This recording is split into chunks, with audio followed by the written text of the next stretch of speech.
Deaf people, people with disabilities, and all people can have the right to live and to thrive. We know what they are doing, but the question is, what are we going to do? Reconstruction begins when we change our mentality and say it's time for you to get your foot off of my neck. I know justice is coming soon.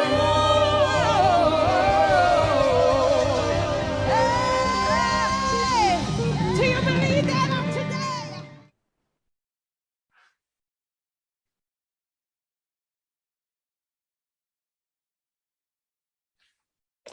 We're so glad to welcome everybody here on today as we have this rolling vigil where people are coming on to talk about the connection between voting rights and economic justice, and that they're not separate issues, and that voting rights is not some special issue just for Black people, but it is an issue of our democracy. Certainly, voter suppression has in it racism, classism, fear, and we need to call it out as such so that all the voices are clear, so that we're having the full kind of debate that's necessary in this democracy. So we have this going on. We were going to be watching this as the Senate would have been debating the filibuster, which really shouldn't even be debated. It should be just debunked and thrown out.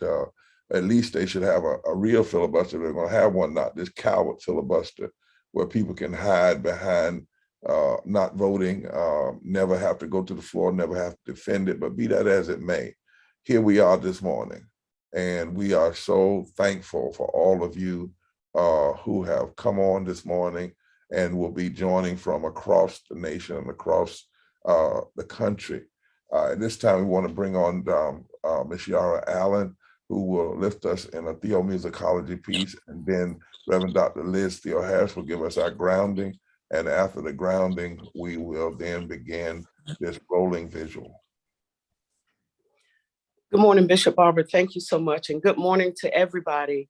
As we sing this morning together, we're going to sing a song that has been the strength and undergirding of so many who fought for labor rights, women's rights, voting rights. And here we are, years and years after this song was sang and revised, singing this same song. But we are determined to be steadfast and unmovable as we sing, "We Shall Not Be Moved."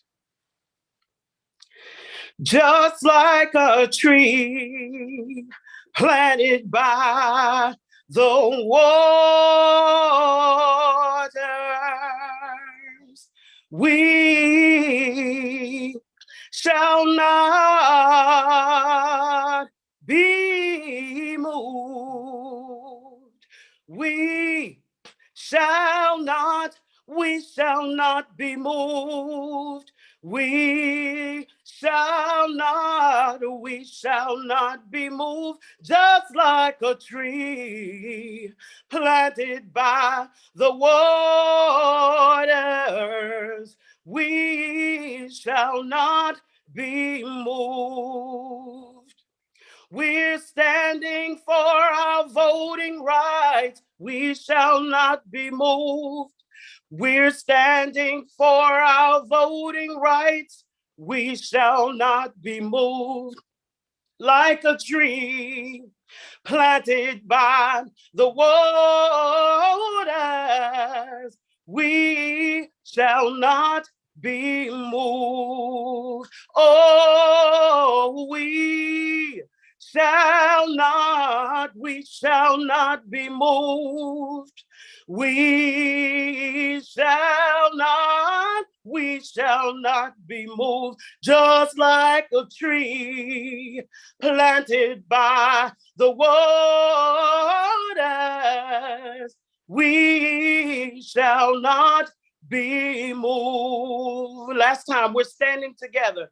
We're standing together. We shall not be moved. We're standing together.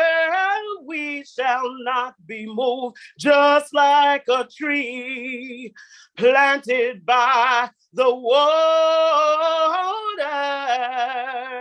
we shall not be moved. Amen, amen, amen. Never, never, never.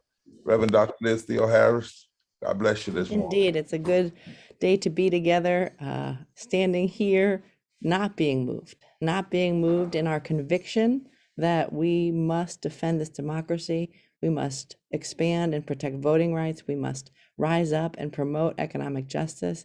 We must raise our wages to living wages and expand healthcare and lift from the bottom so that everybody in this nation and in this world can indeed rise. So it's great to be here. As Bishop Barber said, we have dozens of leaders from state after state across this country in this rolling vigil. There's a rolling coup going on in this nation, one which is trying to deny a multiracial democracy, especially the third of the electorate that is poor and low income, from being able to establish an agenda, elect leaders that stand with the people, and promote economic justice, earth rights, immigrant rights, and all the things that we need to live in a full society. So we're here, starting in Arizona, moving to West Virginia, and going state by state, hearing from people impacted by this attack on our democracy, by the fact that we live in the richest country in the world and yet have 140 million, almost half of the US population, living in poverty, or one emergency, one healthcare crisis, one storm, one job loss away from absolute economic ruin. This is not right. We are coming together to draw the connections, to link the issues, and to stand and say, we shall not be moved. We shall not be moved. So Bishop Barber, it's an honor to be here with these amazing leaders, and we'll hear people's testimonies throughout this rolling vigil. And thank you so much. And for all the members of the media that are coming, you can come on at any time. You can grab this B-roll. This is what America needs to be hearing, not just the politicians and all the technical back and forth and the ceremonial deadlines, the ceremonial debate. We don't do public policy by ceremony. We do public policy by commitment and conviction and reconstruction and a continuous moral push until our deadline is met, which is victory. That's our deadline. It always has been in the move. You never had the people who during the days of slavery said, well, our deadline is January the 1st, and if it comes and goes, we don't have freedom, then we're just through. We're gonna just stay here and suffer this. No. The women didn't say that. The women's suffrage movement, civil rights movement. So let's not start that today. Our deadline is victory. Is victory, victory. We continue to push. So let's do a team. We'll let you all take it from here, and everybody tell it as they used to say down in the hood, like it TIE is.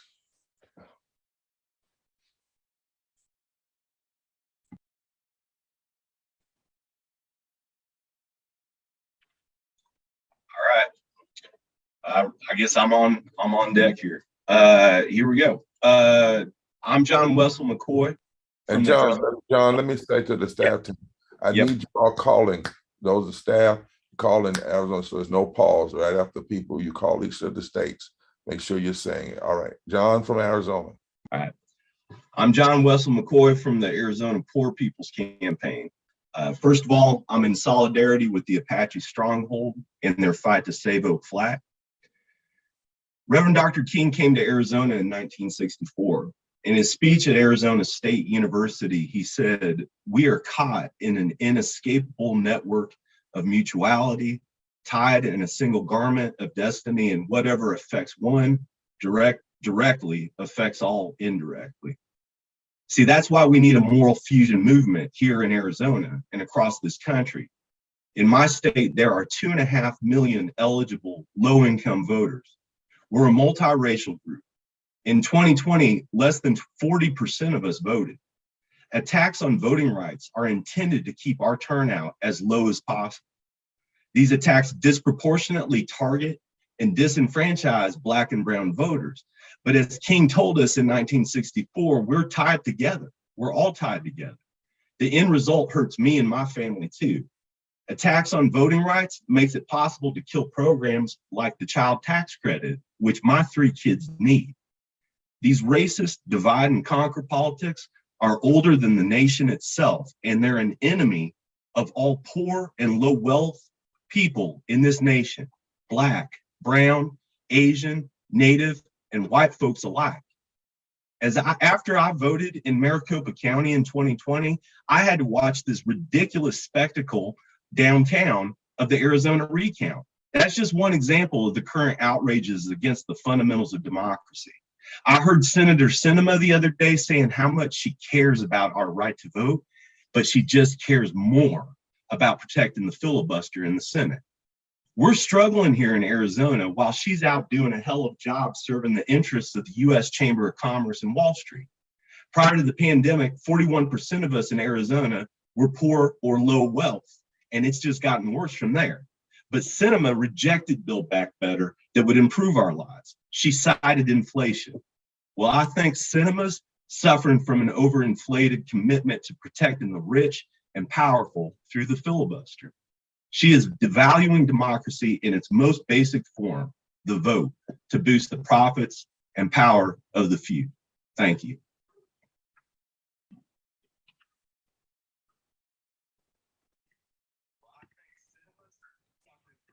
Thank you, John. And next we'll hear from Frank from Arizona.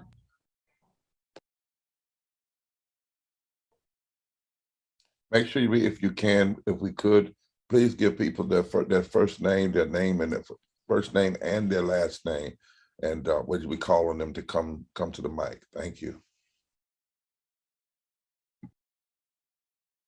Hi, am I? Go ahead, Frank Thompson. Okay, hi, this is Frank Thompson. I'm from Tucson, Arizona. I'm a Vietnam era veteran, 1966 to 1973. At the time that I joined the service, I was not able to vote. I was only 18. But I joined the service because I believe in this country and in the Constitution for which we stand. The Declaration of Independence states, governments are instituted among men deriving their just powers from the consent of the governed. The organization I belong to, Common Defense, advocates for the passing of the Voting Rights Act, which honors the 14th, 15th, and 19th Amendments.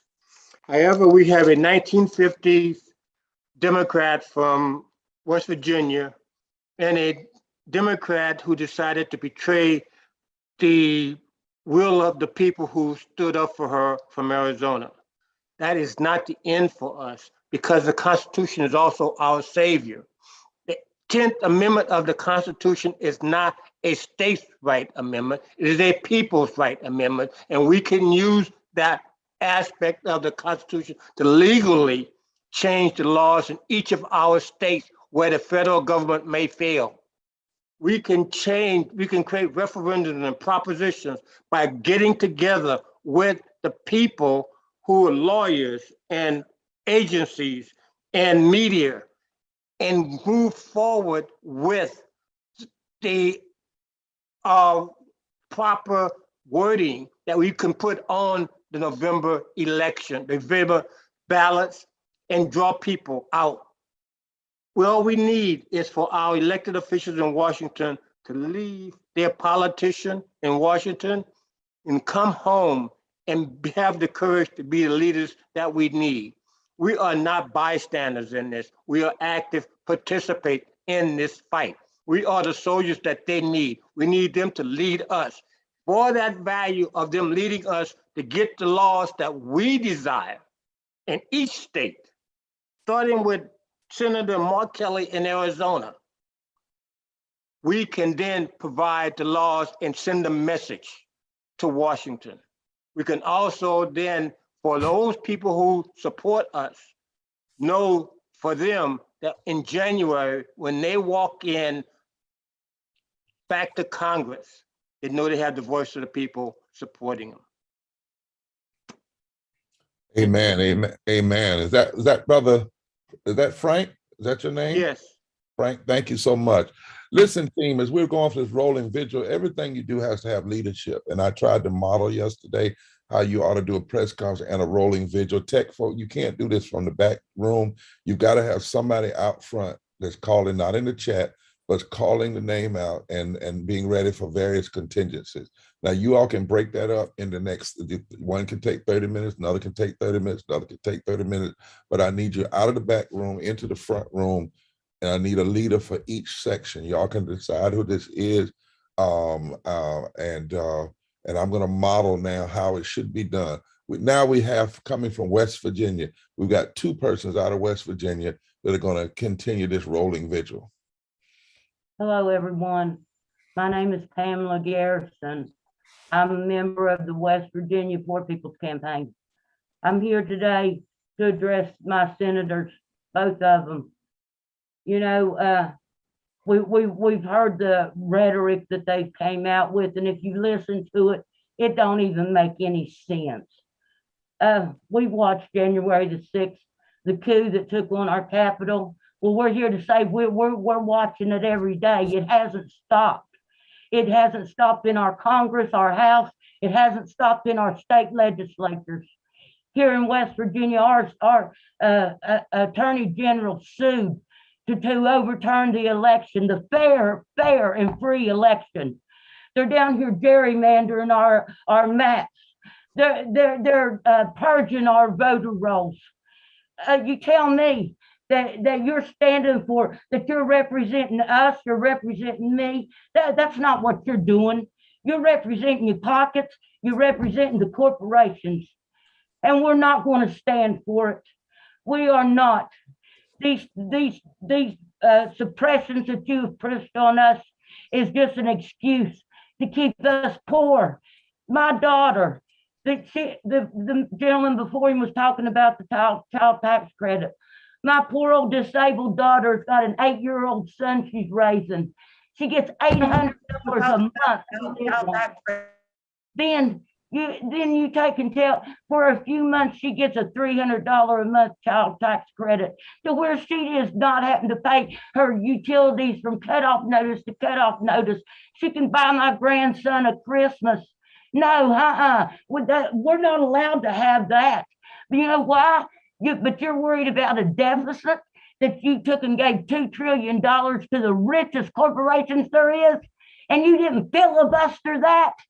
You didn't care about the deficit and inflation then. No, the only time you care about it's on the back of us poor people and us working people. And we've had enough. And we are not stopping until we have victory. That's it. That's exactly right. And our victory begins with even our decision to fight back, because we just won't sit, we refuse to sit here and say this is normal and okay. Thank you so much, Pam. We got another testifying this rolling vigil from West Virginia. Oh.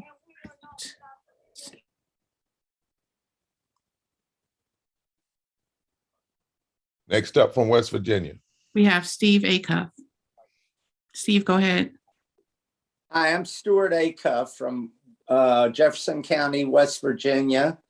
Great to be with everybody this morning. Thank you, Pam, for those wonderful words. Thank you, Reverend Dr. Liz, and particularly thank you, Bishop Barber. I have a question for all of us and for Senator Manchin today, and that is, what do you call a Democrat who opposes voting rights? There's a very apt word for it. It's called a Dixiecrat. And Joe Manchin is a Dixiecrat, and so is Kirsten Sinema. We ought to just say it like it is. Poverty brings its own barriers and burdens to voting. And poverty just got worse in West Virginia because of the sunsetting of the child tax credit that Pam was talking about. Poverty makes it harder for us to vote. particularly in a rural state like West Virginia, and even more so because of the topography and the geography of our state, with so many people living in the country in hard to get places, in deep hollers between tall mountains, no reliable transportation. And the poorer you are, the less reliable your transportation is, and hardly any public transportation in our state. So many low-income voters don't have child care when they have to go vote. We don't have same-day voting, registration and voting. And our people who make the minimum wage have to work 68 hours a week just to afford an apartment. Now, if you are a single mother raising a couple of kids and you're working 2 jobs for a total of 65 to 75 hours a week, and you don't have childcare, how do you have a right to vote? Without access to the ballot, you don't have an effective right to vote. So what do we need? We need the policies outlined in both of the voting rights bills in the Congress today. We need universal mail-in. That's right. We need same-day voting and registration. We need no excuse mail-in ballots.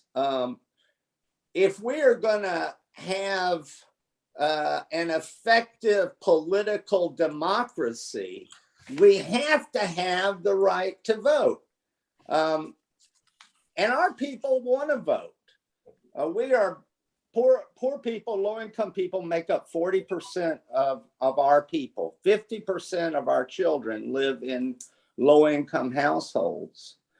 But of our 50% of low-income people in West Virginia vote. So we want to vote, but we have to have access to the ballot. And that's what this public policies outlined in our legislation would do. Let me just finally say and remind Kirsten Sinema and Joe Manchin that a Democrat who opposes the right to vote, and I mean opposes in reality, not saying, well, you would vote for it if there wasn't a filibuster. If you believed in it, you'd end the filibuster so we could get a vote on voting rights. That's right. That's right. And how can we pretend to be a democracy if all our people don't have the same access to the vote? I'll be done with this. There's just, there's a wonderful word to describe folks who call themselves Democrats, but do not believe in low income and equality of access to the ballot. And that is a Dixiecrat. And we got 2 Dixiecrats standing in the government house door, in the Capitol house door, keeping our people from access to democracy. Thank you. I'm sorry I went too long. No, Scott, thank you so much, because we ain't gonna be whistling Dixie. We got to be whistling justice. We got to be whistling transformation. This is exactly this is what the nation needs to hear. Now, we've got thousands of people going to be on and coming on. We pushed this out to hundreds of thousands of people. We're sending it over to media. I did make a mistake. I own it this morning on Valshi. I was just a little brain fog from the recovery of COVID, but I got him to agree to tweet it out to all of his people and so as to Joy Reid as well and some others. Let me just say, I'm going to step back now. I want the team that's on, when you call on states, call them enthusiastically. I want to know, I need to know you all to send to me who's taking the different hours or different 30 minutes, so I'll know who the leader is bringing people in. But when you bring folk in, bring them in with great respect, great enthusiasm, as we now go through the South. We go through the South, and then we continue across this nation with this rolling vigil. And I believe I'll turn it over to you, Yolanda, if you're heading that up, and if you all can just send me those notes so I'll know who's doing it over the next few hours. God bless you all. Love you. Let's keep rolling. Let's keep rolling. Let's keep rolling. nothing would be more tragic than for us to turn back now. Thank you, Bishop, and absolutely, let's keep rolling. Let's keep going. Our deadline is victory. Up next, please let's welcome Joyce Atkins and Tanya Fogle from Kentucky. Good morning. So my name is Joyce Atkins. I live close to Bowling Green, Kentucky, in a little town called Smith's Grove.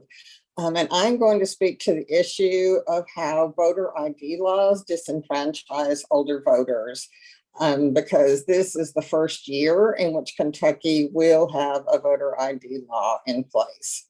So many people that were born in this country in the 1940s and the 1950s in the rural South were delivered by midwives who did not file a birth certificate.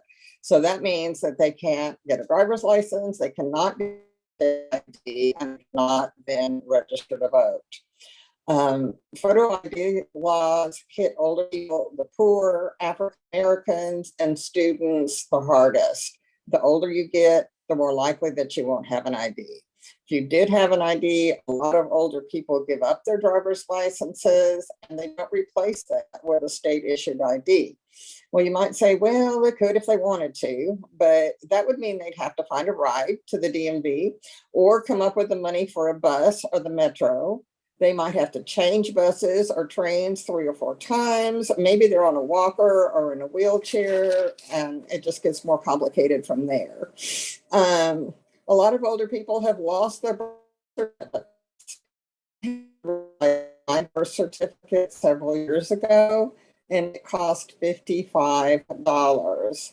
And y'all, I was able to do that at that time, but there have been many, many years in my life when I couldn't even afford to pay my rent. So certainly I would not have been able to come up with $55 for a birth certificate, and I would have just been out of luck when it came to going to the polling place. Another thing that happens with older people, they may have changed their name through marriage or divorce, and especially in some states that can add a lot more complications. Also, we know more than a sixth or 18% of voters with disabilities reported difficulties voting in person in 2020. The older you get, the more likely it is that you're going to have a disability, and that includes a lot of people.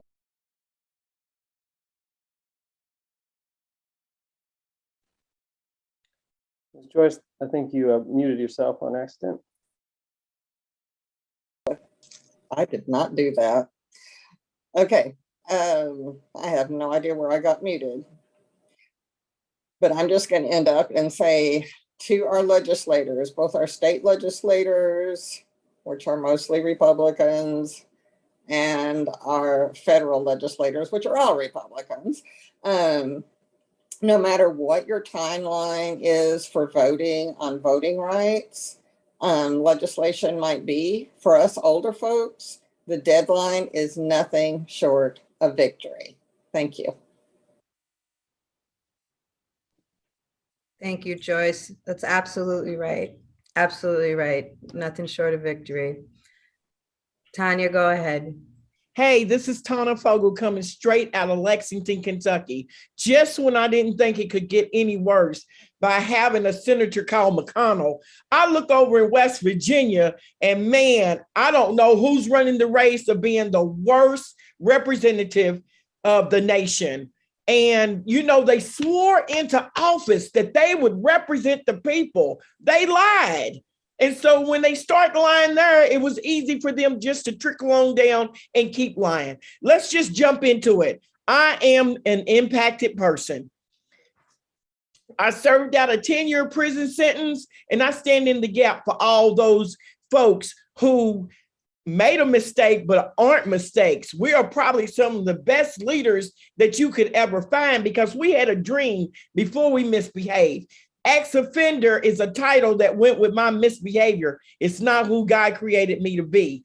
Do you know that over 680,000 Kentuckians, low income, could have voted in 2016, but just the hardship of trying to get to the ballot box, 1 out of every 4 African Americans cannot vote.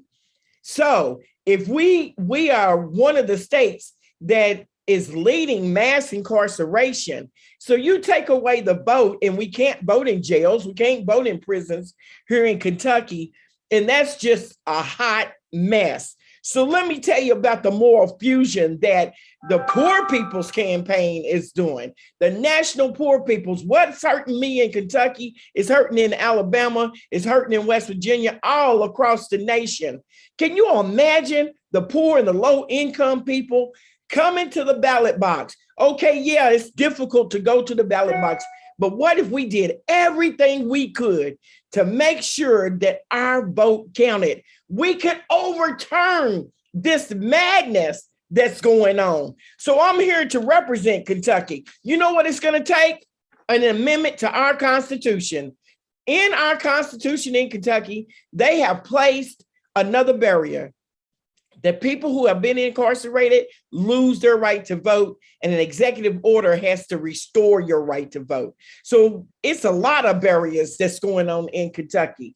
Some of those are closing precincts, not allowing people to vote that has felonies in their past, and these voter ID laws. What I want to say to you out there, please get involved. Please get involved.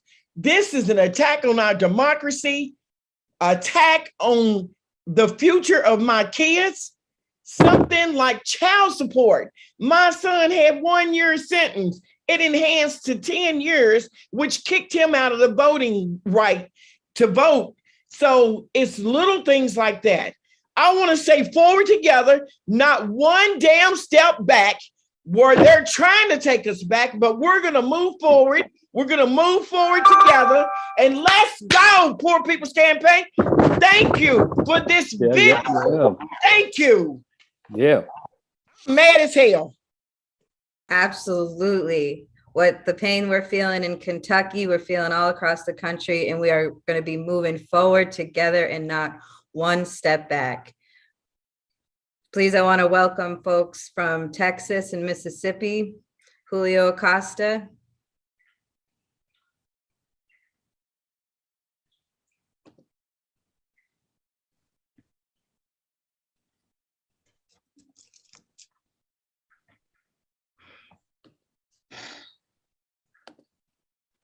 Reverend Torres, I think you're on mute. If you come off mute.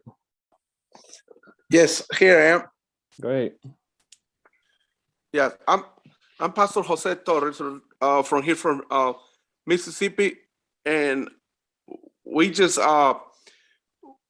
been so affected here at the year 2019 for the immigration, one of the largest immigration rapes we ever have, and impact all the immigration community, all the immigrant community, and it's just sad to see how the government, do this situation where they didn't even thinking about, they dealing with the humans. They thinking they dealing with probably animals, and the way they did the immigration rape here in the state of Mississippi, it was divided families and also affecting so many children through this process and this situation we dealing with.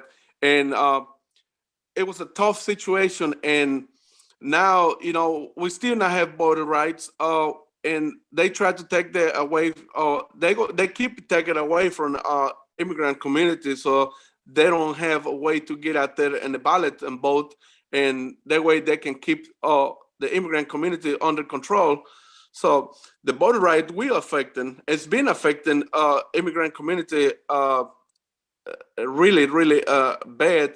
So it's time to wake up and stick together, and we cannot make the situation better unless we get together and we pull together. And through the Poor People Campaign, we really so happy we've been able to do things we didn't know we can do, but now we see the power we have when we coming together with all the races from all over.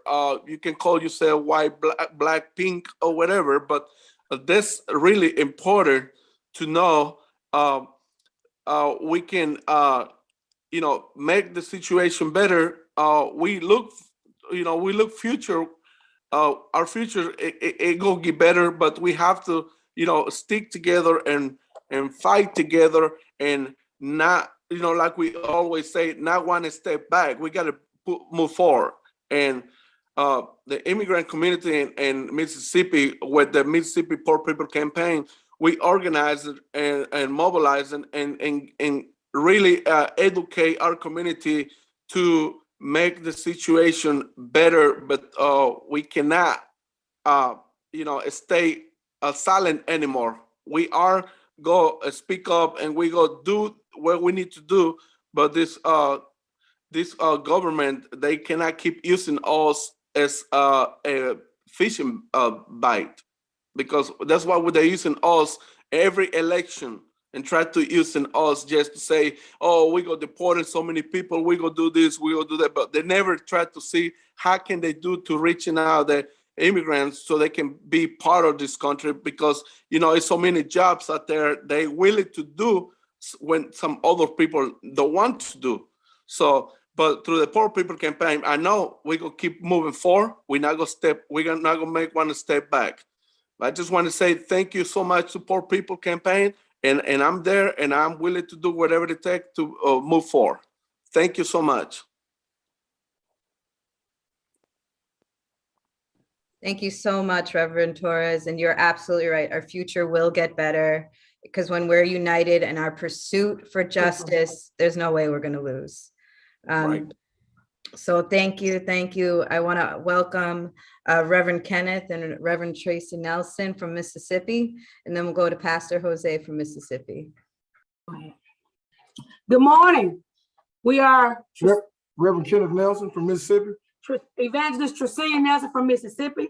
I'm going to talk about voter rights, healthcare, and education. As African Americans, we are not being protected by the voting rights of 1964.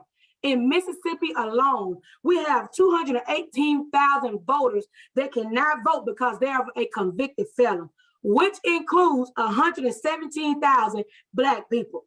Okay, we have the lowest percent of low-income voter registration. We have the lowest percent of voter income turnout. People don't come out to vote. Our lowest of the low income.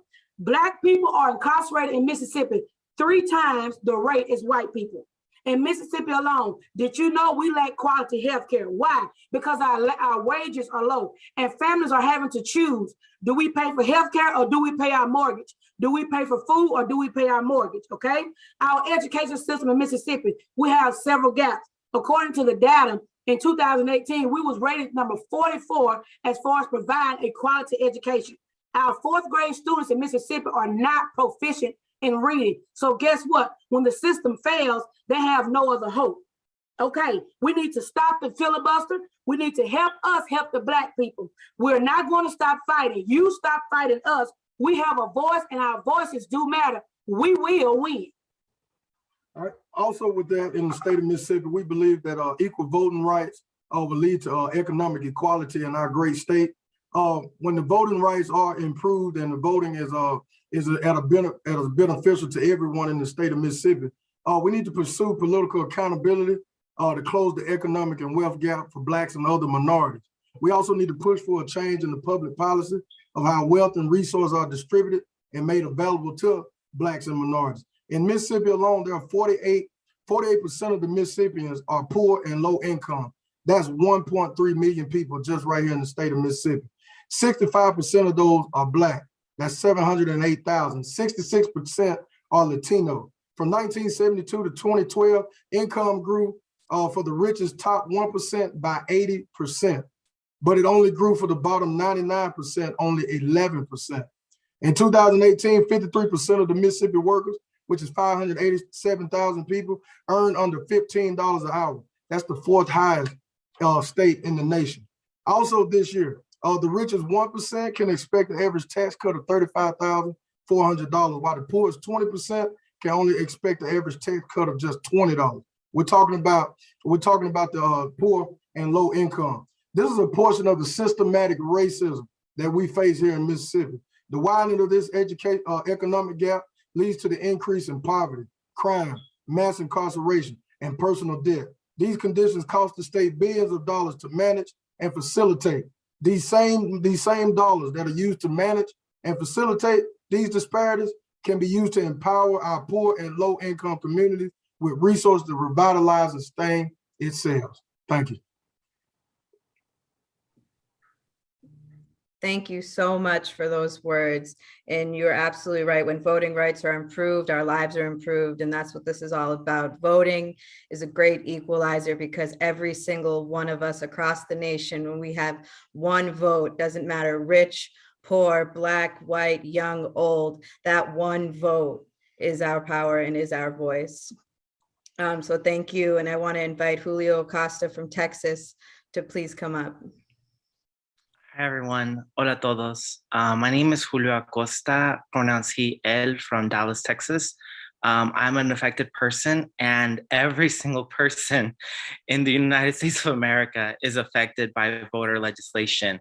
Voting affects all kinds of justice. It affects racial justice, economic justice, social justice, environmental justice, and more. And I'm so proud to be on board with Poor People's Campaign and everybody on this call and everybody across the nation that stands together for righteousness, for justice, and equity for all of us. In Texas, the state legislature this last session, they actually tried to make it tougher to vote. Here in Texas, actually, first, let me say, in other states, there's same-day voter registration, there's online voter registration, there's even automatic voter registration in other states. In Texas, you have to be registered to vote 30 days before you can vote. And this last legislative cycle, the state legislature made it even tougher to be able to vote in Texas. There's actually even an article, recent article that came out that's talking about how some mail-in ballots or mail-in voting applications are being denied for more information and other things. So basically, Texas, we definitely need to make voting easier, not harder. And we really, really need all solutions to save democracy. We need all solutions that will make it easier for people to vote, not harder. So we are in unison with everyone across the nation. I just want to say a few words in Spanish. Hola a todos.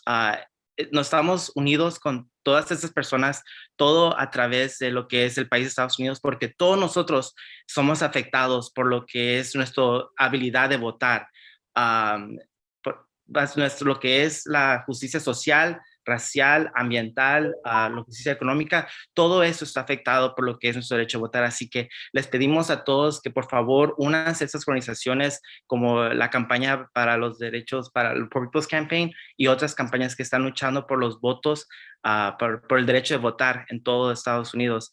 Yo represento lo que es Texas, donde esta última legislatura, la legislación de Texas lo hizo más difícil para votar. Sabemos que aquí en Texas tienes que estar registrado para votar 30 días antes y sabemos que hay otros estados que tienen votación automática, que tienen votación o registración para votación en línea y registración para votar el mismo día. Y necesitamos ese tipo de cosas y necesitamos más soluciones para que la gente en Estados Unidos pueda votar. Así que únanse a todos estos esfuerzos y una vez más, muchas gracias a Poor People's Campaign. Thank you again to the Poor People's Campaign and everyone fighting for justice. Thank you to all justice seekers. Thank you, Julio Acosta from Texas, for those powerful words. I'm going to stay in Texas. Danita Jones, please come on up. Thank you, everyone, for joining, and thank you, Julio, my fellow Texan. I come to you from Dallas, Texas, and as Julio stated, Texas has passed several voter suppression laws, that's what you can call them, to prevent Texans from voting. Texas has always been one of the hardest states in the nation to vote. They've banned 24-hour voting, they've banned drive-through voting, and then they've made it illegal for you to use a mail-in ballot if you didn't request it. Now, I don't know about you, but life happens sometimes, and sometimes I forget to ask for a mail-in ballot. You forget, especially with the pandemic that we have going on now in Texas. Our numbers are rising with COVID. We're averaging 14,000 cases a day, not a week, a day. So it's imperative that people get these mail-in ballots. And so what? You forget to request one, but one comes to you. So now your vote is invalid because you didn't ask for it. You didn't request it. And that's what's happening here in Texas. And that's what they decided to do, that because someone didn't ask for a ballot, they cannot use that ballot to vote. So now they have to get out in these conditions to vote in the pandemic, where we're not even getting in support on that matter. You know, so it is imperative that we listen. Right now, Texas has 12.6 million poor and low income voters. 12.6. And you're prohibiting us from voting. You want us to go out into the belly of the beast of this thing called COVID and vote, but yet you won't provide us adequate health care when we contract COVID. So what are we to do when we protect our families? We have to choose between protecting our families and protecting our vote. That, my friends, is not a democracy.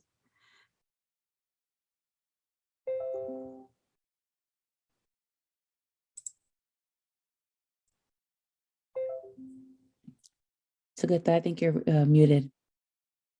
Oh, sorry about that, folks. Thank you, Danita, for those powerful words. You're right. When our vote is muted, that is not a democracy. I want to welcome Wanda Bryant from Alabama, followed by Reverend Tanya Allgood. Good morning. I'm Reverend Tanya Allgood from Mobile, Alabama. I'm one of the tri-chairs for the Alabama Poor People's Campaign, a national call for moral revival. Voting rights and economic rights go hand in hand.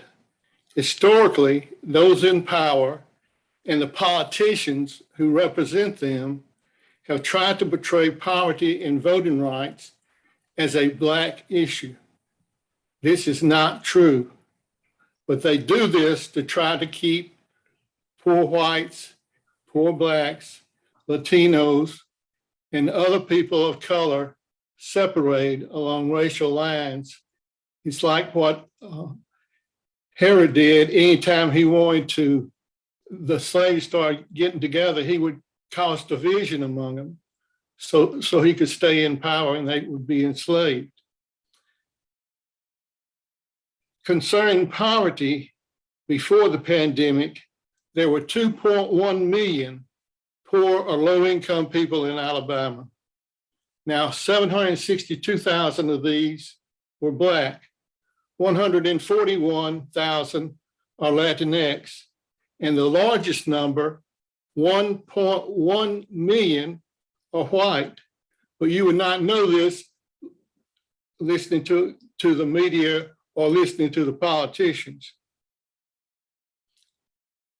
They make up 45% of Alabama's population who are adversely affected by voter repression laws.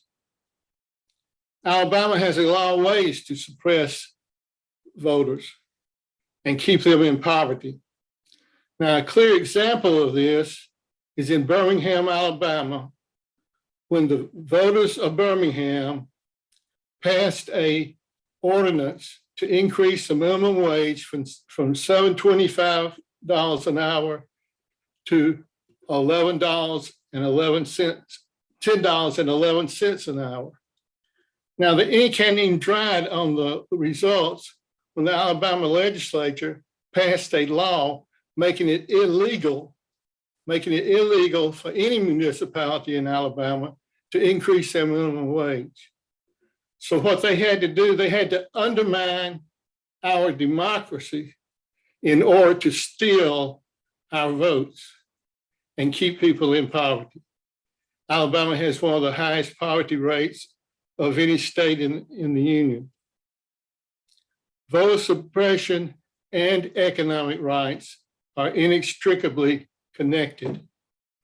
If we are to get our voting rights, our economic rights, and environmental devastation, then we must mobilize, organize, register, and most of all, educate. Forward together, not one step back. Thank you. Thank you, Reverend Allgood. You're absolutely right. Voting rights are economic justice. And when we organize and mobilize, that is how we will achieve these goals. I want to welcome Wanda Bryant from Alabama, followed by folks from Georgia, Jamel Hill and Neil Tellier. So go ahead, Wanda.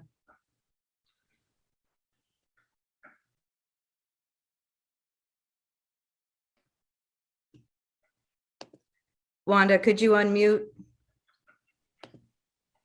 Can you hear now? Yes, we can. Okay. First of all, I would like to say that our democracy is stronger when everybody gets involved. I'm an impacted person, and Alabama is one of the states that brought the lawsuit in 2013 that gutted the Voting Rights Act and allowed other states to rules that suppress the Black and Latino votes. And Alabama has a shameful past. When we vote for leaders to represent us and our ideas, the leaders are supposed to support our interests. Voting is our responsibility. And it also shows where we stand on the issues. If we don't vote, we hand our powerful political power to views that we might oppose.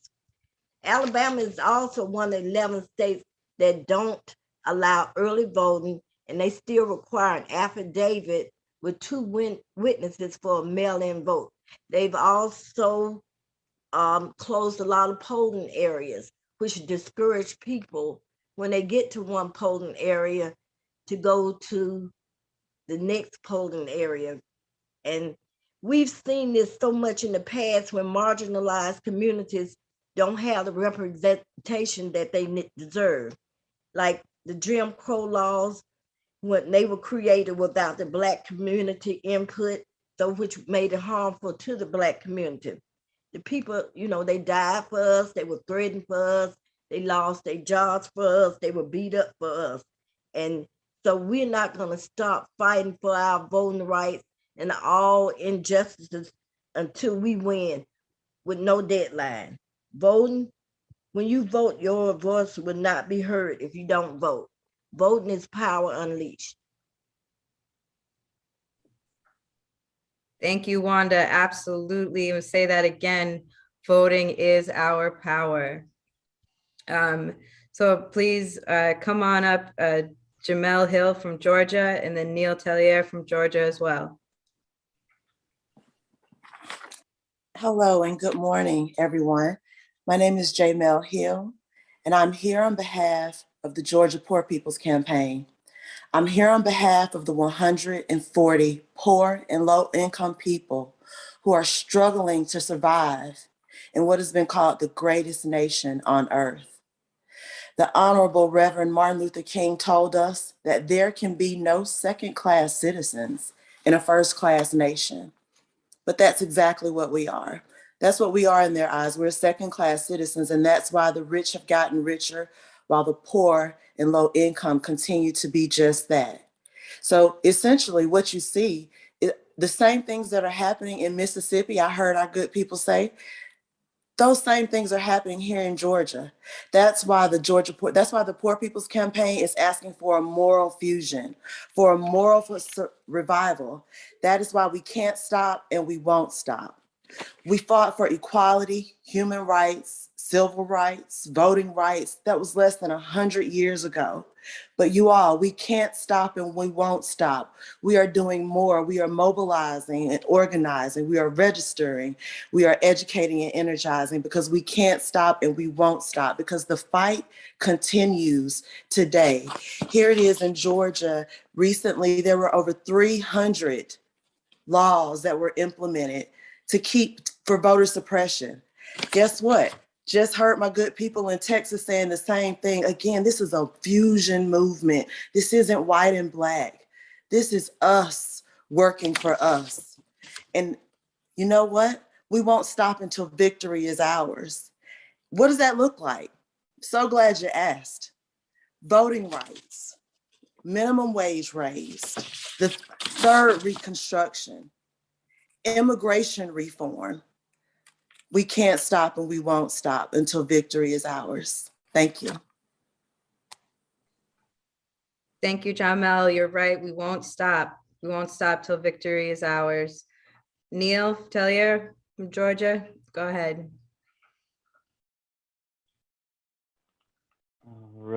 Greetings from Augusta, Georgia, the Central Savannah River area. My name is Pastor Neil Tellier, and I am a tri-chair on the coordinating committee of the Georgia Poor People's Campaign, which I am a proud member of. And I come to you on behalf of the 4.6 million poor and low-income voters in the state of Georgia, where we represent 45% of the state's population. That's 45% of the state's population. Almost 50% of our state is poor and low income. I heard our friends in Alabama, Mississippi, and all across the country saying about the same percentage of people.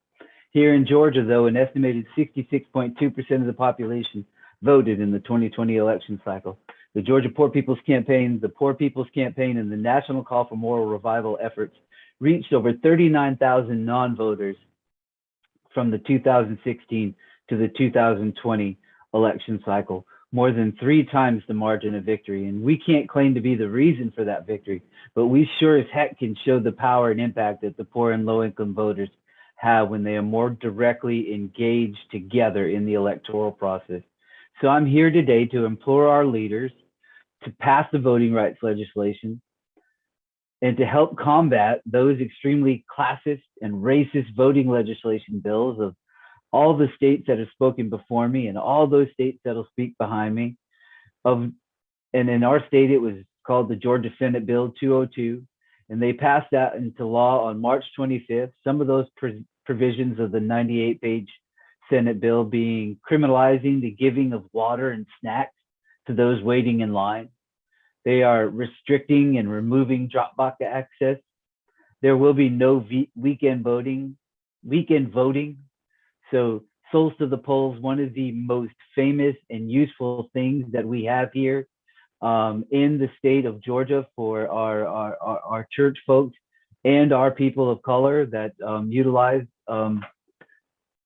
was removed. The ability to send people home if the line is too long and tell them to return in our larger district.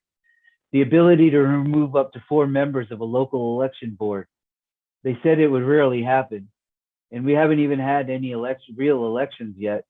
And they've already done it in 6 democratically leaning counties with a Republican-controlled Congress. So as I said in Washington, with the provisions of the 98-page Georgia Senate Bill 202 being heinous enough, it's the lies that these provisions support, the lies that they are trying to validate in order to undermine our democracy.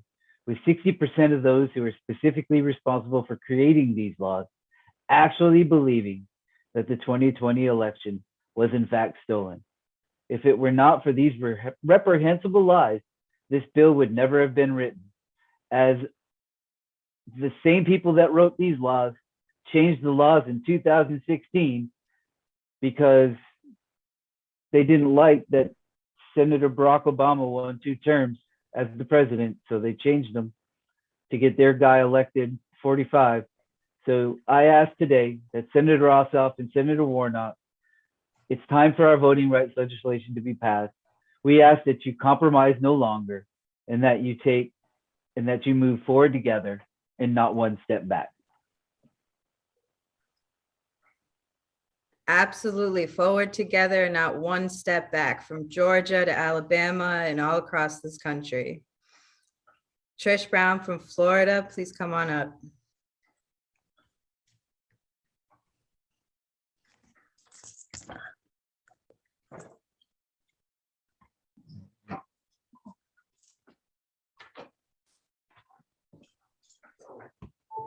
Sorry about that, a little bit of lighting problem.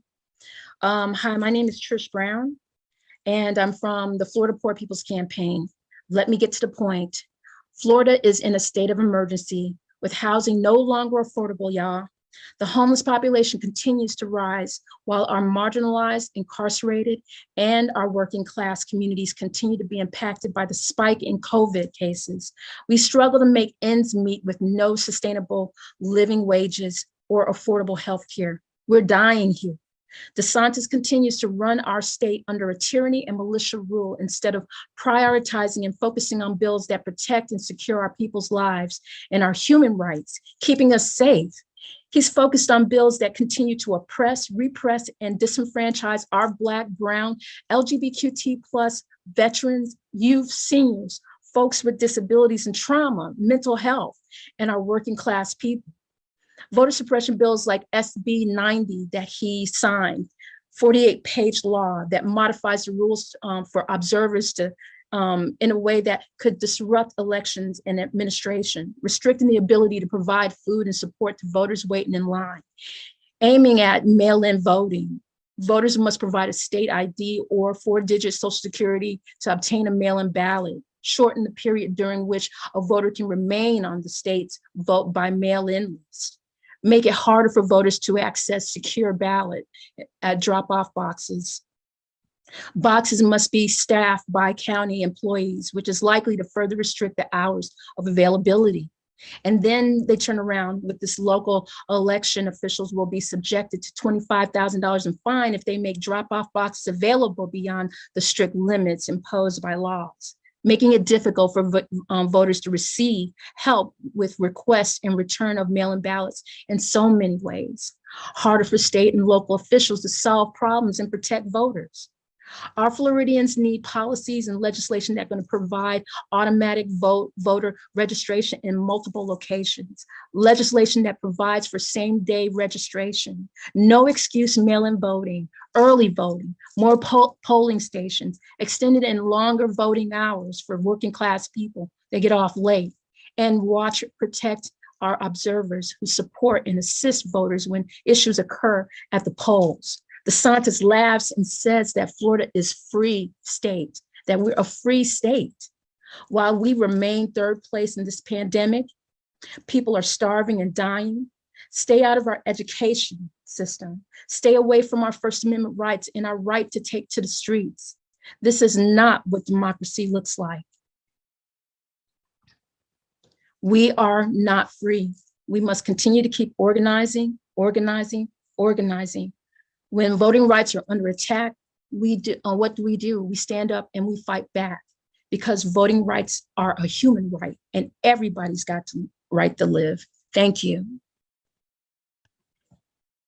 Yes, thank you, Trish. Thank you for bringing those words, for that powerful testimony, for laying out clearly what our demands are around voting rights and everyone having access to the ballot.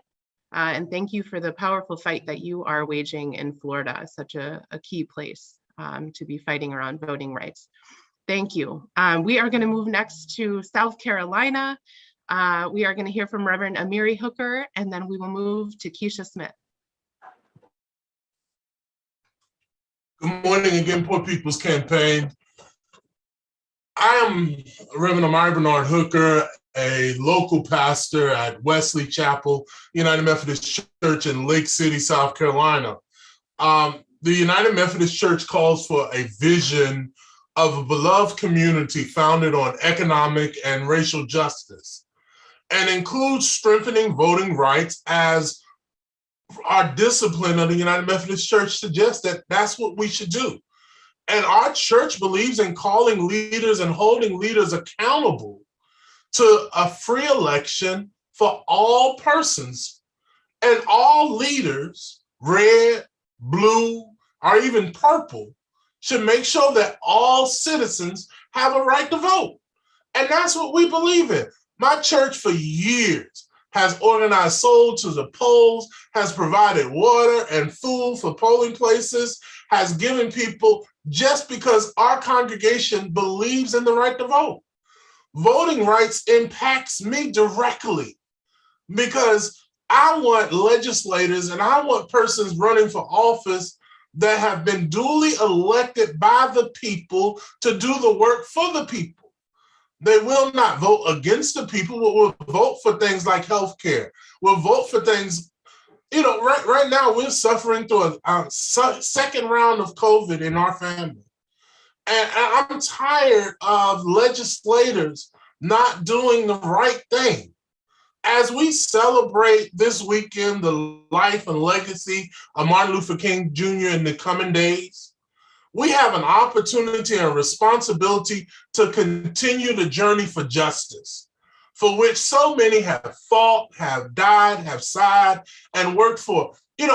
South Carolina, our legislators, they need to do right. And nationally, it's not about a party. It's not about holding party line or using a coward filibuster. What it's really about is letting every citizen be represented and heard. And in all honesty, I think voting rights can go even further than the current legislation. I don't see why I can vote for the America's Top Best model, and I can vote for the next singer, but I can't use my cell phone to vote for my elected officials. It's time that we got out of the last decade, moved forward into the future, and allowed every citizen a right to speak up and to vote. I'm writing a sermon right now on voting rights for tomorrow, for Sunday. I'm excited about what God is going to do, but I need my legislators to follow God, follow the will of people, and let America vote. Thank you. Forward together, we are moving.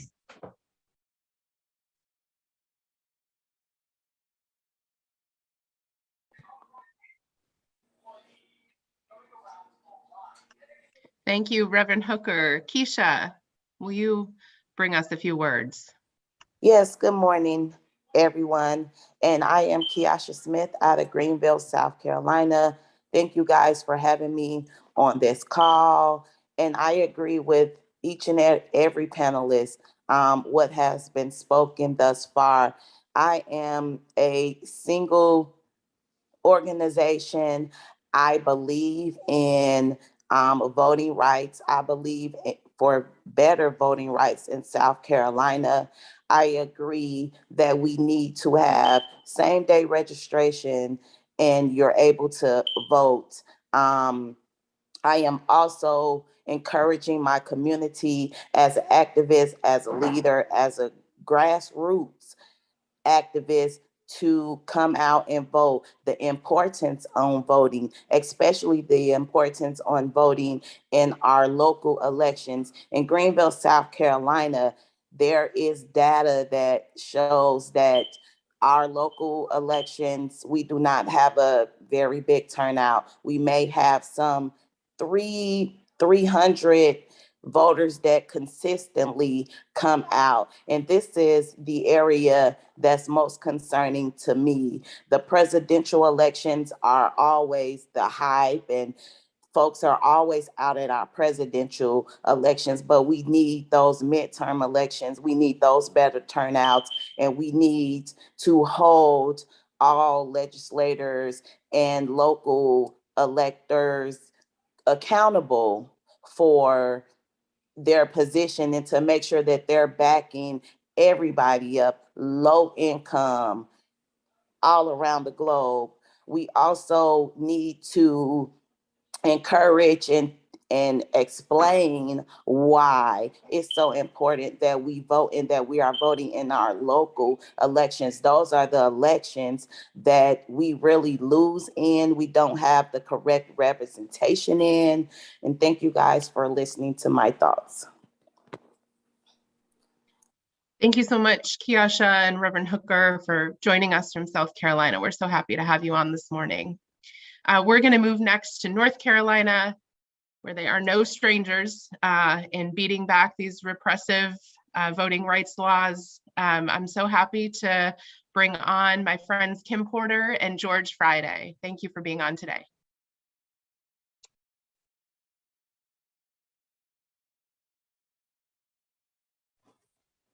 Hi, thank you for having me. I'm Kim Porter. I'm from North Carolina. Was having a few technical difficulties, but I'm here and I'm back. I am co-chair for the North Carolina Poor People's Campaign for Environmental Devastation. I work as a community organizer for NC Warren. I'm on the board of SARN, Southern Anti-Racism Network, and Community Roots. And of course, here to talk with y'all about voter suppression in North Carolina, which is where I'm from. And, you know, what we're looking at all over the country is just rampant voter suppression and poverty. Before the pandemic, 44%, almost half of North Carolina's population was poor, low income. It's even higher now. We're talking 2.6 million children Okay, we're talking 58% of our Black people and Indigenous population, 67% of Latinx population, 40% Asian, and 36% white people. It's gotten out of control. We know that about 370,000 North Carolinians reported last year at this time not having enough food to eat. In 2016, 920,000 low-income people were eligible to vote and didn't vote.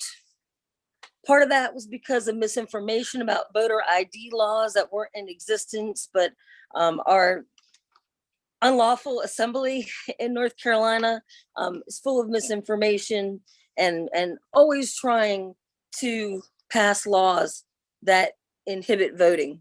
We look at especially HBCUs and areas like that, where they'll try to split the colleges and do that so that we have college populations in different voting sections. It just has to stop. We know that ALEC uses North Carolina as one of the places to test their legislation. We are like ground zero, like a lot of the places in the country, for environmental devastation and environmental racism.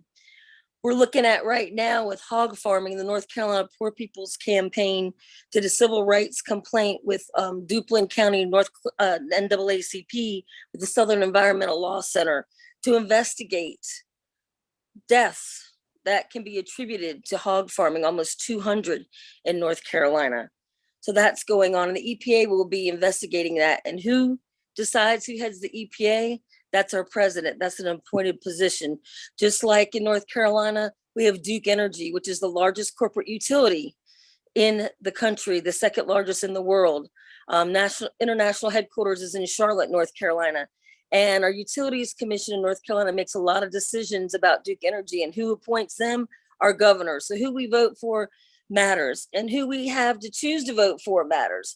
And in our two-party system, things aren't always as good as they sound. And we need to have more people to vote for. We need to have more parties to vote for. And dealing with what we have today, we need to make sure that who we have in power is making the right decisions for those things. That's why we have to go forward together in looking at what's happening. As far as me and my situation, you know, I'm a middle-class white woman, but I got COVID last year. I got very sick, and then I broke my leg. And even though I had a decent job, I had over $100,000 of medical bills, and we don't have Medicaid expansion in North Carolina. We need to keep fighting for that, as we do in other places in the country. But I was looking at over $100,000 worth of bills for breaking my leg and for COVID. I had a family member I had to take care of who got pneumonia and was almost hospitalized 4 different times. My dad's had COVID. I've had several family members who've had COVID, who've been very safe and been vaccinated. And what we know is that the decisions that we make today, how hard we fight, really is going to impact lives, our lives, and lives of the people that we love, lives of people we don't even know. And that's why it's important to fight against voter suppression. And that's why in North Carolina and all across the country, we have to unify, we have to work together, and we have to fight back. And we don't finish until we have victory. But you know what? It's going to be a long road, but we already have been victorious, and we are going to continue that fighting until we have equity, until we don't have these parties who have war machines. I mean, we're talking almost half of our budget is spent on war. We need to fight for environmental stability, clean air and clean water, healthcare for everyone, good jobs, good green jobs. And we need to continue to fight against racism and fight for equity for all. Forward together, not one step back. Thank you. Thank you. Thank you so much, Kim, for drawing those connections for us. George, come on and talk to us. All right. Good morning and happy Saturday. Although our topic isn't very happy. I'm George Friday. I live in Gaston County, North Carolina, and I work for Peace and Justice. I have the honor of working for North Carolina Peace Action and United for Peace and Justice. I'm also on the North Carolina leadership team for the Poor People's Campaign, a national call for moral revival. And I'm here to tell y'all that a lot of what we've heard are all of the ways we know about that they try to steal our elections. But North Carolina, as Brianna pointed out, and Kim alluded to, is like where they test the shenanigans they will try elsewhere. Way back in 1990, when I was a young woman and working to do voter education, registration, and get out the vote in very rural North Carolina, part of the state from Cabarrus County to Moore County, over a 2-hour drive, this one congressional district, where neither party wanted to bother doing any voter work because it was so rural, mostly Black and brown and low income. Well, we did a lot of people, got a lot of people registered, and they got scared. And I don't know who they is, but they did some really shady things. I'm gonna tell y'all one of them because it's so egregious. Okay, so back then, we're talking summer of 1990. It's October, November, a few weeks before the elections. But that whole summer, folks, most of the folks we worked with worked in manufacturing, mills, and that kind of thing. And they were on short shifts, working 4 and 6 hour shifts. And for low-income people, not working a full day is rough. So the Saturday before elections, not Friday, because Friday we could have found out and done something about it. But the Saturday before elections, people went to work. You're now on mandatory double shifts. Now, parties like, great, 12-hour shifts. Oh, the layoff is over. We're going to make money. 6 o'clock to 6 p.m. polls close at 6. Now, in these counties, these were not plants or manufacturing places owned by one company. These were several different companies at the same time that Saturday saying, you work 12-hour shifts, mandatory. No going to church, no voting. What happened the Wednesday after elections? Oh, what do you say they went back to 4 to 6 hour shifts? Yes. Now that is some, I don't have the words because, you know, Reverend Barbara's here and I got to act right. But that fuels what we see now. That was like the little baby test of, oh, we got away with this in North Carolina. What are we going to do in Ohio? Let's do some stuff in Kentucky. Let's mess with people in West Virginia. Let's nationally suppress the vote or eliminate the opportunity to expand democracy to people. No, we ain't having it. With the Poor People's Campaign and National Call for Moral Revival, we are building the power to make the demand. Y'all know Frederick Douglass says power concedes nothing without demand. Senators, y'all don't notice. This is the demand. We're not going away. Yes, Kim said it's a long-term struggle, but we are in it. We will do the work, build the power, and you, senators, have a chance to get on the right side of history here, or we will continue to come after you and make sure there's accountability for not doing your job and not doing right by your people. Many blessings. Thanks so much. Yes, thank you so much, George. Thank you, North Carolina folks, for being on this morning. We see that they, as you testified, George, are going to try so many different tactics to suppress the vote. And like you said, we've got to be here to organize against that and bring the power. So happy that you could join us this morning. And we are going to move to Oklahoma next. We're going to hear from Bradley Hanover and Marianne Smith. Come on and talk to us, please. Good morning, everyone. My name is Bradley Abner, and I am from great state of Oklahoma. It's not so great these days. We are a carceral state. We like to lock people up and send them to jail. We are the 3rd highest ranking carceral state in the world for men, and the 1st when it comes to women. What all this adds up to is people that can't vote. People in Dale can't vote. 57% of the eligible voting population in Oklahoma turned out to vote in 2016 out of 2.7 million eligible voters. And that includes 57% of 178,000 eligible Black voters, 33% of 150,000 eligible Latinx voters, and 59% of 2.1 million eligible white voters. More than 58,000 residents cannot vote due to felony disenfranchisement. And that includes over 15,000 Black people, or 7% of our Black population in Oklahoma.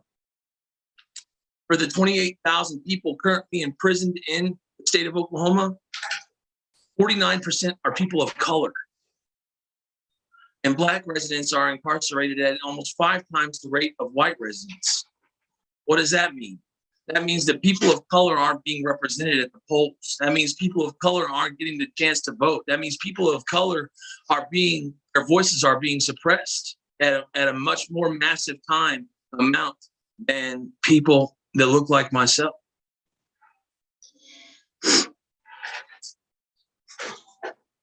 Oklahoma currently ranks 46 states in the quality of child education. When it comes to child education, don't you think that goes into playing a part when we educate our children to do the right things? Maybe they aren't going to get a chance to go to jail. Maybe they have a chance to make better choices. It all plays a part. It all goes together. But we want to sit here and just lock people up and throw people in jail and take away their right to vote. In Oklahoma, we're trying to put a little stop to that. People are sitting in jail right now at the county level, and they can't afford their bail so that they can get out until their judgment day. So they're sitting in jail, disenfranchised. Well, we go to where they at, and we go to where they're at, and we're trying to help these people who are disenfranchised, but they're not fully disenfranchised. We're trying to help them to vote. We need to do better about the carceral state in this country. We need to do better about locking people up, and we need to do better about helping people to vote. Thank you.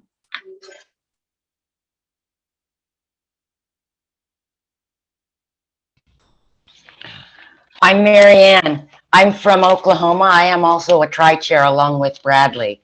I'm going to build a little bit on what he just said. In regards to incarceration, women in Oklahoma, the number of women in Oklahoma incarcerated is double the national average.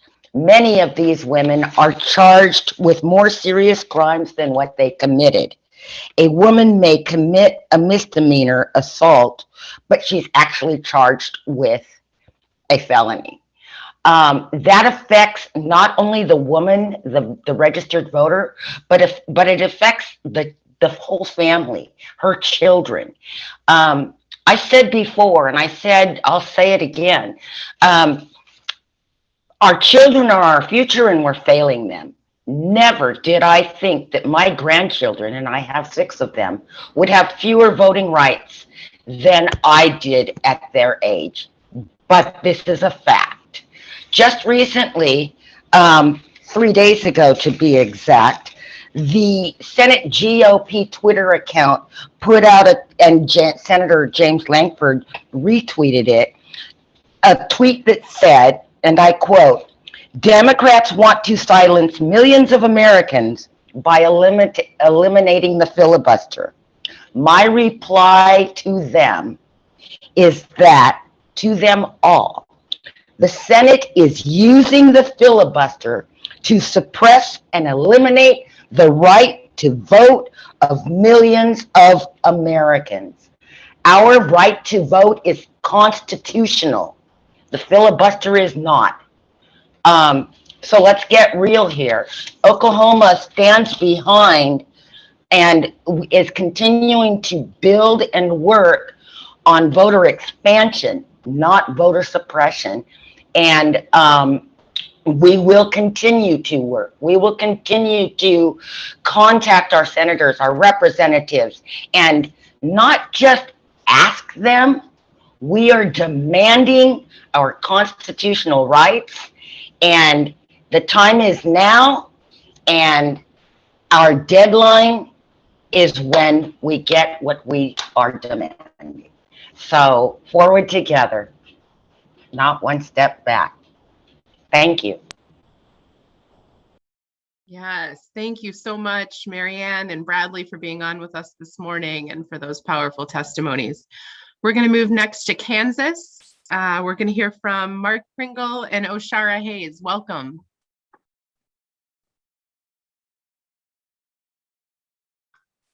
Good morning, everyone. My name is Oshara and I am with the Kansas Poor People's Campaign, a national call for more revival. And I'm speaking on voting rights and how our rights are being taken away in the state of Kansas. But we need to pass voting rights legislation on federal level so that we can have our rights. Our voting rights are under attack. Our supermajority legislators have enacted extreme voter suppression laws, calling it voter integrity. There is no integrity when you make and create laws to tell people they cannot register people to vote. And if they are perceived as voting officials, they can be charged with a felony. And then in turn, they get a felony which takes their right to vote away. This is called voter suppression. And the people have a right to vote. And our senators, Jerry Moran and Senator Roger Marshall, need to support and pass the voting rights legislation. There is no integrity when there is a supermajority pushing the boundaries on restricting, changing the flow of elected officials in congressional districts. This is suppression. We deserve our voting rights. We deserve federal legislation across the board that protects our rights to vote. Pass the voting rights legislation, Senator Jerry Moran and Senator Roger Marshall. There is no integrity when you choose to take the rights of people to vote away. There is no integrity to threaten felony prosecution or anyone mistaken for election worker. There is no integrity if a voter skips elections. You make them inactive. They get purged from voting rolls. We need same-day registration. We need access for folks who are working outside of voting polls. Senator Manchin and Sinema do the right thing. Pass the voting rights legislation. Senator Jerry Moran and Senator Roger Marshall of Kansas do the right thing and vote for our voting rights. Voting rights are a human right. We will not stop until we have victory. When we lift from the bottom, everybody rises. Forward together, not one step back.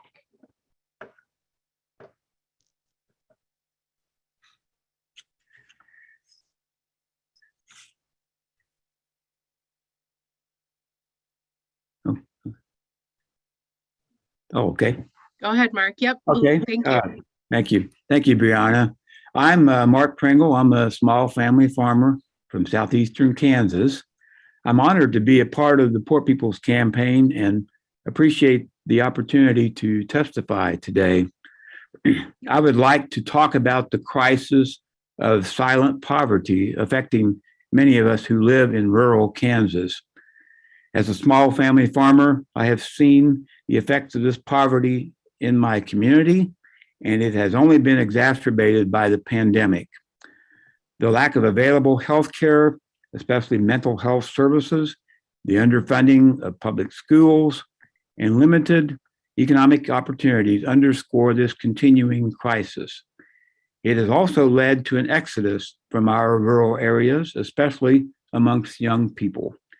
The situation is especially critical for our small family farmers who find themselves increasingly left behind by federal and state government, thanks to the policies which favor large corporate farms.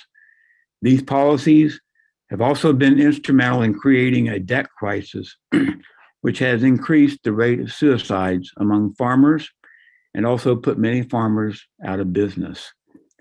There is also a political crisis in Kansas, one that's been created by increasingly restrictive voting laws affecting the rights of voting and also for registration, along with the gerrymandering efforts that have been initiated by the Republican Party. These laws have made it more difficult to vote and also disenfranchise voters as well.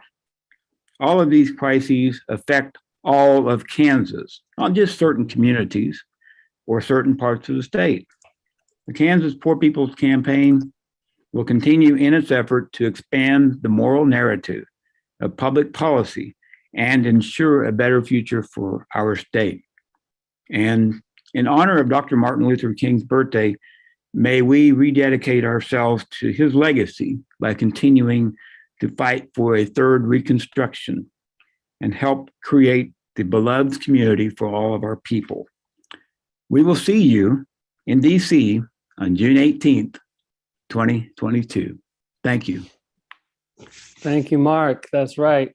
And good morning, everyone. Forward together, not one step back. We're excited to be here this morning for this rolling vigil for voting rights. We are from across the country, have dozens of activists and leaders and folks who have been on the front lines of the fight for democracy here this morning. We are thrilled to go to the great state of Maine next, starting with the Reverend Dr. Jody Hayashida and followed by Josh Kapila. Come on, Reverend Jody. Everyone, I'm the Reverend Jody Cohen Hayashida. I'm calling in from Auburn, Maine, where I have lived and served my small congregation since the summer of 2000. The first principle of my faith tradition is the inherent worth and dignity of every person. That first principle gives birth to our fifth principle, which includes the use of the democratic process within our congregations and society at large.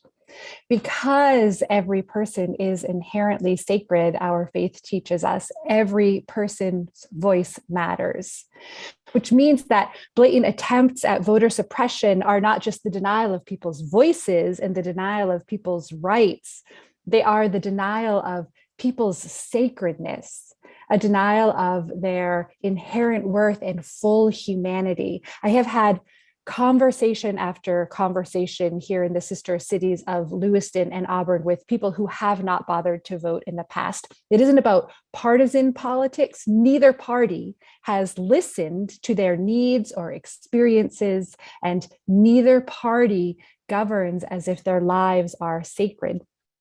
In the 2016 election, 140,000 low-income eligible voters didn't vote here in Maine. In the 2018 midterm election, 150,000 low-income eligible voters didn't vote.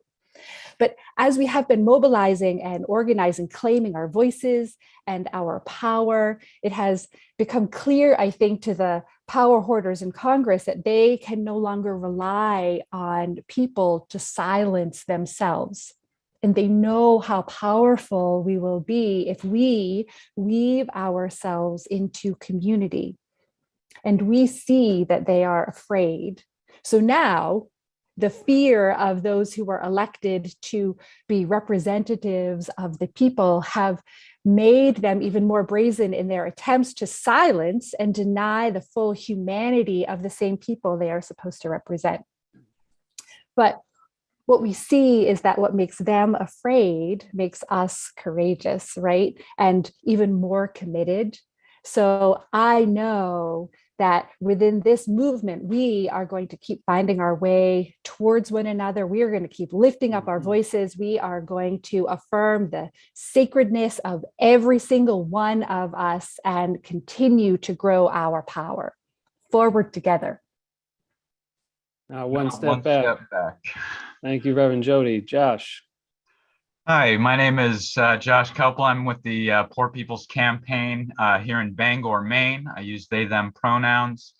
And every election in my memory has been affected by voter suppression, from the 2000 presidential election through various disastrous Supreme Court decisions like Citizens United and Shelby versus Holder, and the recent avalanche of bills introduced after the last election. I know that my interests and the interests of the 454,000 poor and low wealth folks here in Maine and the 140 million plus across the nation keep getting shut out of the political debate, because broadly popular and helpful policies get scrapped or negotiated away for political expediency, as if the votes and the values expressed were meaningless. I am sick of politicians talking big on the trail and acting small in the office, because we are hurting. The cost of rent, utilities, food, healthcare towering over minuscule wages and benefits. In a fugue state, just an emergency or two away from homelessness. That ain't right. The priorities of the representatives aren't representing what we need to survive and thrive. Senator Collins, Senator King, poor people are making tough decisions every day. We deserve a say in the policies that will either further impoverish or improve our lives. We are demanding that Congress support and protect voting rights. We as a state and a nation have a lot to figure out. Like, how do we protect our drinking water and environment? How do we face the unfolding climate chaos, which is fueled by racism, militarism, and greed? How do we keep everyone safe during this public health emergency? The full dream of democracy has yet to be fulfilled in this country, and we need to face these challenges with as many voices present as possible.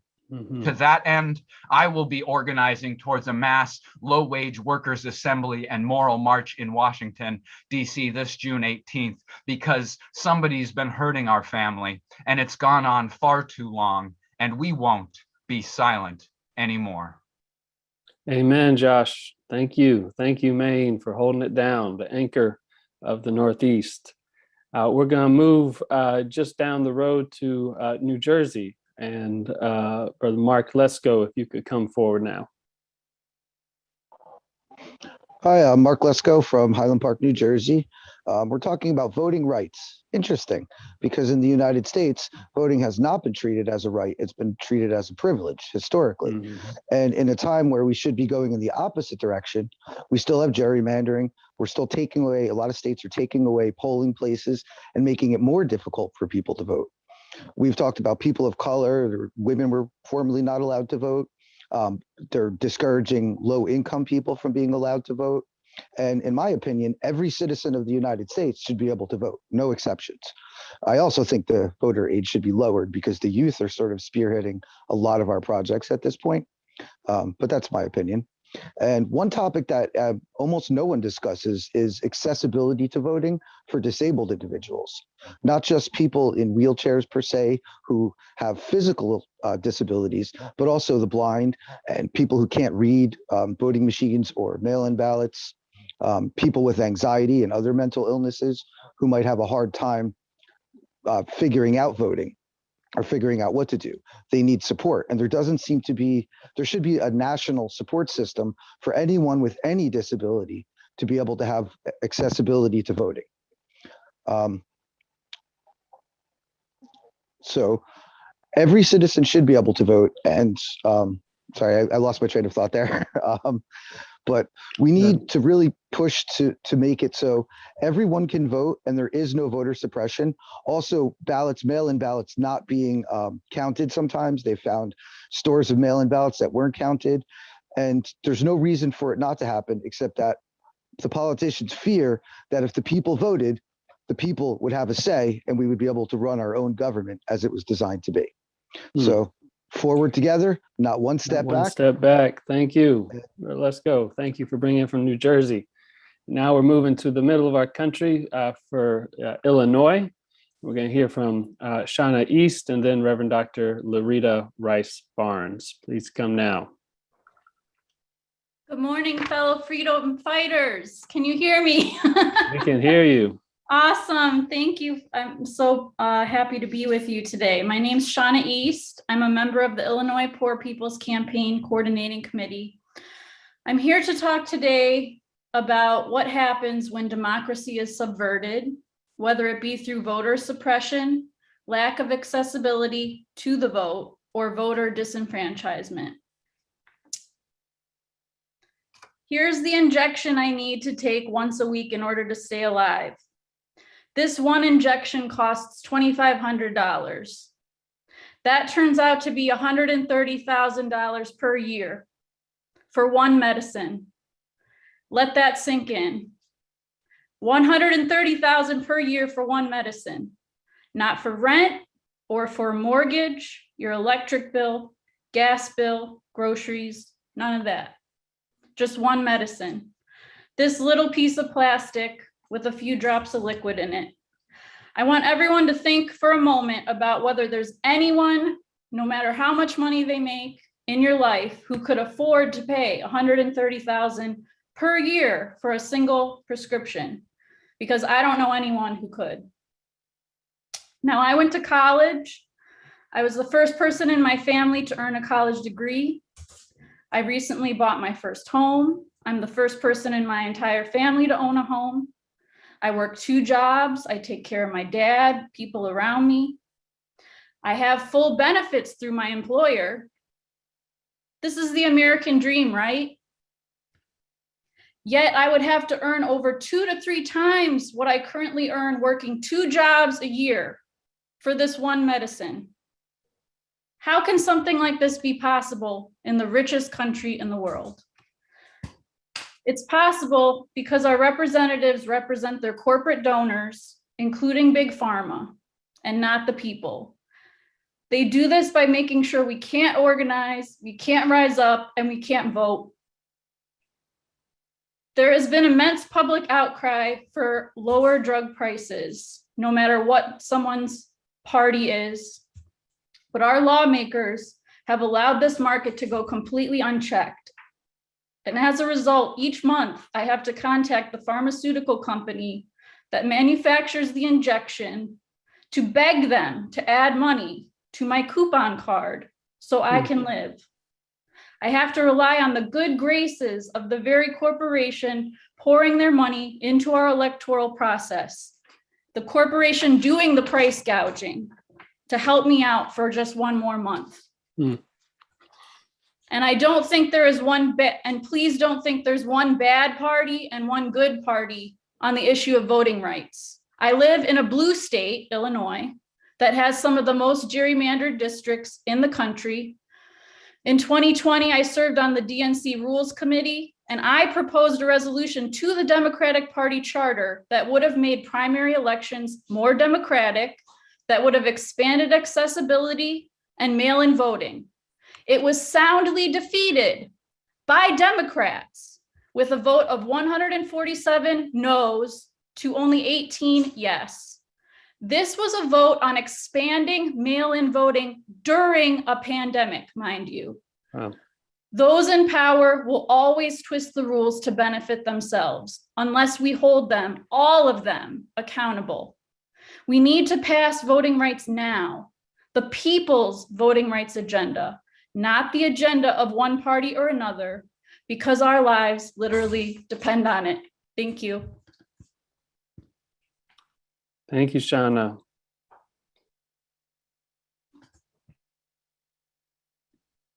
Yeah, Reverend Loretta Rice Barnes. Yes, thank you. My name is Reverend Dr. Loretta Rice Barnes, and I'm right here in the state of Illinois. I'm the pastor of Empowerment of Grace. I am the executive director of Metro East Organizing Coalition, and I am the regional lead for the Southern Illinois Metro East Poor People's Campaign. Right now in our state, redistricting is happening that redistricts Black and Brown voters from having the ability to vote powerfully and to vote in individuals that look like them. And that ain't right. Legislators must abandon laws that seek to undermine the ability of poor and low-income folks to exercise their right to vote. We must protect voting rights and prohibit racist gerrymandering, hiring policy and sentencing policies that exacerbate inequalities for Black and Brown people. Everybody's got a right to vote. Voting rights protections in many states are weaker now than they were 50 years ago, and it does not have to be that way. Last year in Georgia, we walked the streets encouraging voters to get out the vote, and they did. Since then, there have been at least 400 voter suppression measures introduced in almost every state house in 2021 to undo the hard and egregious work that was done. Our voting infrastructure must be expanded, not restricted, to encourage voters to continue to both register and to vote. And while registration is important, there is an even greater need for policies and legislation that increase the ability to cast a ballot and actually vote. We need automatic voter registration in multiple locations. We need legislation that provides same-day registration. We need no excuse mail-in voting, early voting, more polling stations, and extended and longer voting hours. It's critical to turn the opportunity to vote into a reality. Why? Because everybody, every single person has a right to vote. Thank you. Amen. Amen. Thank you so much, Reverend Dr. Rice Barnes. All right, as we keep on moving, we're actually going to be heading back to New Jersey, and we have an amazing turnout here today of speakers from across the country, all the different states. We are asking folks to keep your remarks sharp and to the point, so that we can get to everyone and we can get those powerful snapshots of what you have to say. So, Brother Kevin Pierre from New Jersey, if you would come now. Thanks for doubling back to New Jersey. Everybody loves to come back. I'm going to try and make this short and sweet, and make it some more national points and New Jersey points. But as a nation, we kind of know as activists that we rank #1 in what we spend in military budget. But even if we rank #1, we rank #4 global wise in poverty. If we look at the criminal justice system, if you're a minority, you're 6 times more likely to be incarcerated. We spend as a nation over $81 billion on our military budget. And we spend half of that on renewable resources as we watch the globe melt.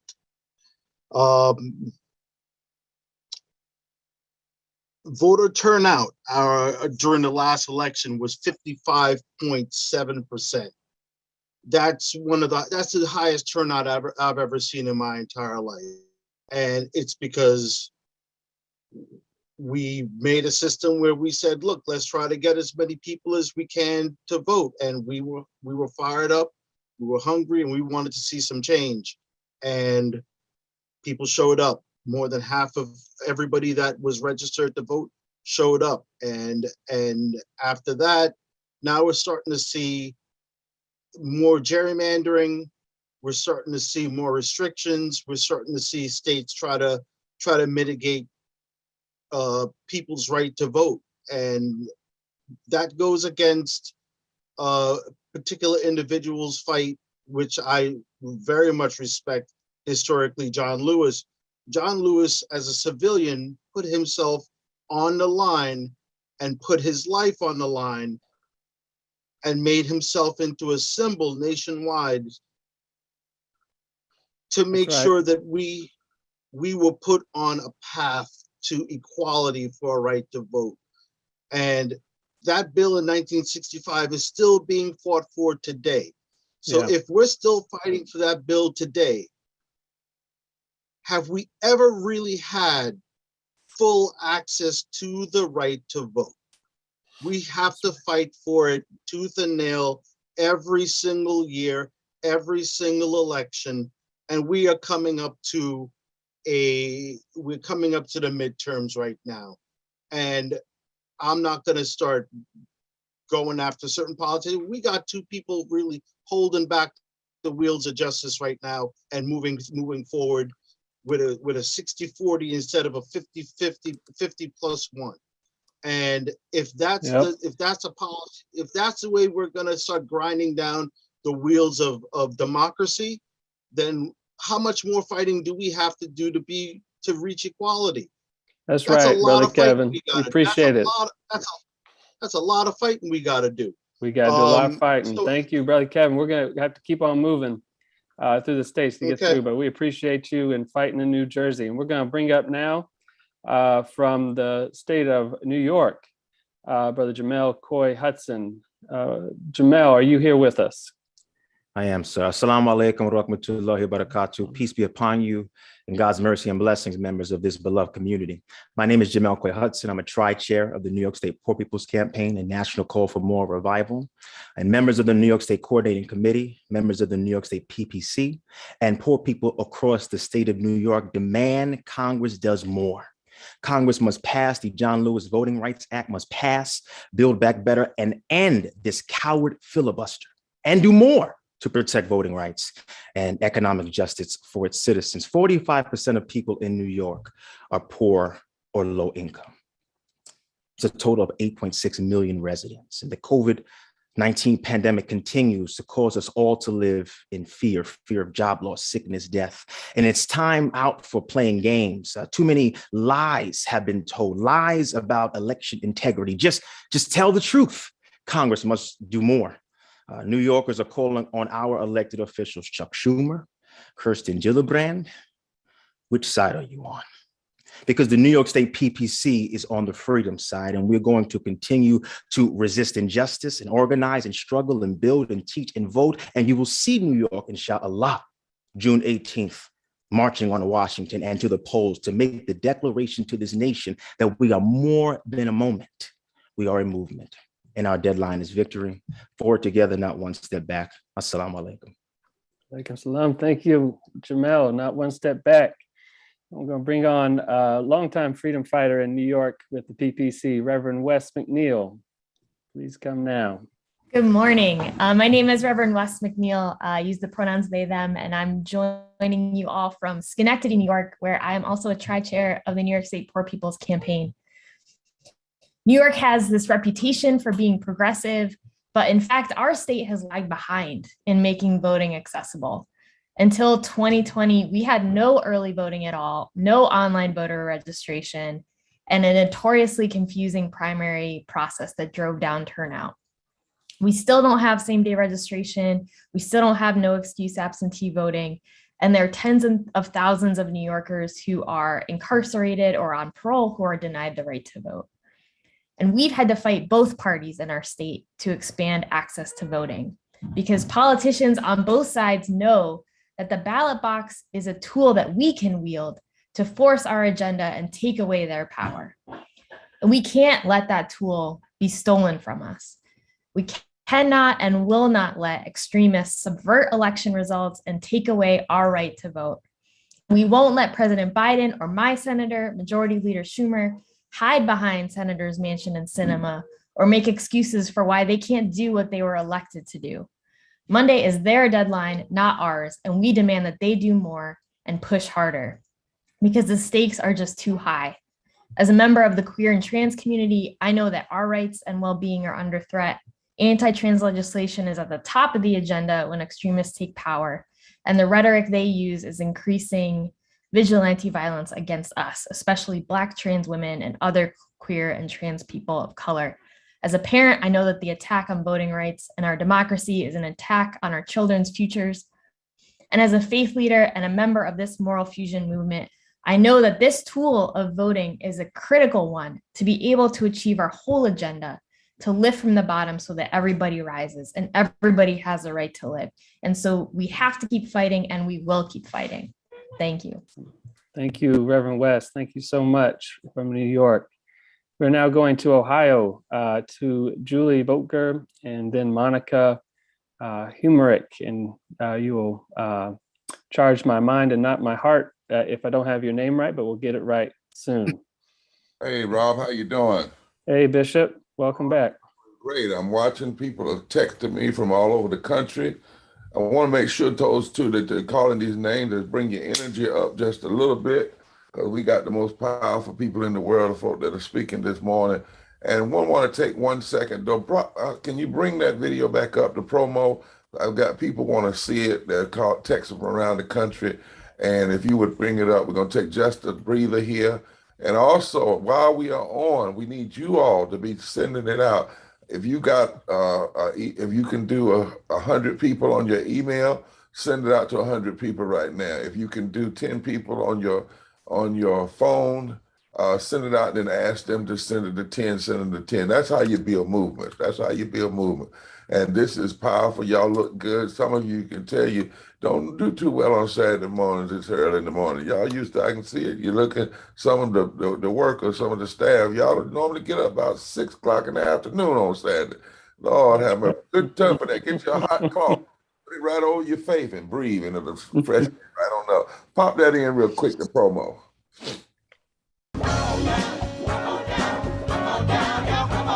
Welcome you to the launch of the Mass Poor People's Low Wage Assembly and Moral March on Washington, D.C., June 18, 2022. We are a new, unsettled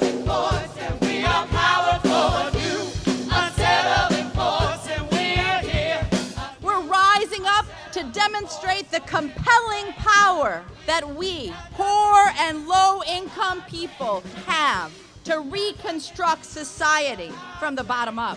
And we need to do it with the loudest voices possible, the biggest actions possible. Because we know that there is no scarcity in this land. The only scarcity is the moral will to do what's right.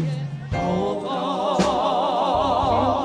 just a little while longer. We are those with sub-minimum wage jobs who can't afford sky-high rent. People with disabilities are the fastest growing minority group. It's crazy to me that in 2021, it's still legal for workplaces to pay a sub-minimum wage to people with disabilities. There are still so much trial and tribulations that we go through as Indigenous people. We can't get a decent wage to sustain ourselves, nor can we get adequate housing. Veterans across this nation say enough is enough. We can't pat essential workers on the back on one day and then cut their health care the next day. Health is a political choice. What more do I need to do to prove that my voice is just as valuable as anyone else's? There are still forces in denial that would try to slow walk our transition to a clean economy and a just future for us all. We have an immoral system run by immoral people. But together we walk, and we walk and we fight. It's time for a change. Reconstruyamos esta gran nación. See, we are people of resilience as we fight these interlocking injustices together. When we work together, mobilize together, and rise together, we become a voice for the voiceless, and we become an agent of change in a time where great change is needed. We need the third Reconstruction to ensure that deaf people, people with disabilities, and all people can have the right to live and to thrive. We know what they are doing, but the question is, what are we going to do? Reconstruction begins when we change our mentality and say it's time for you to get your foot off of my neck.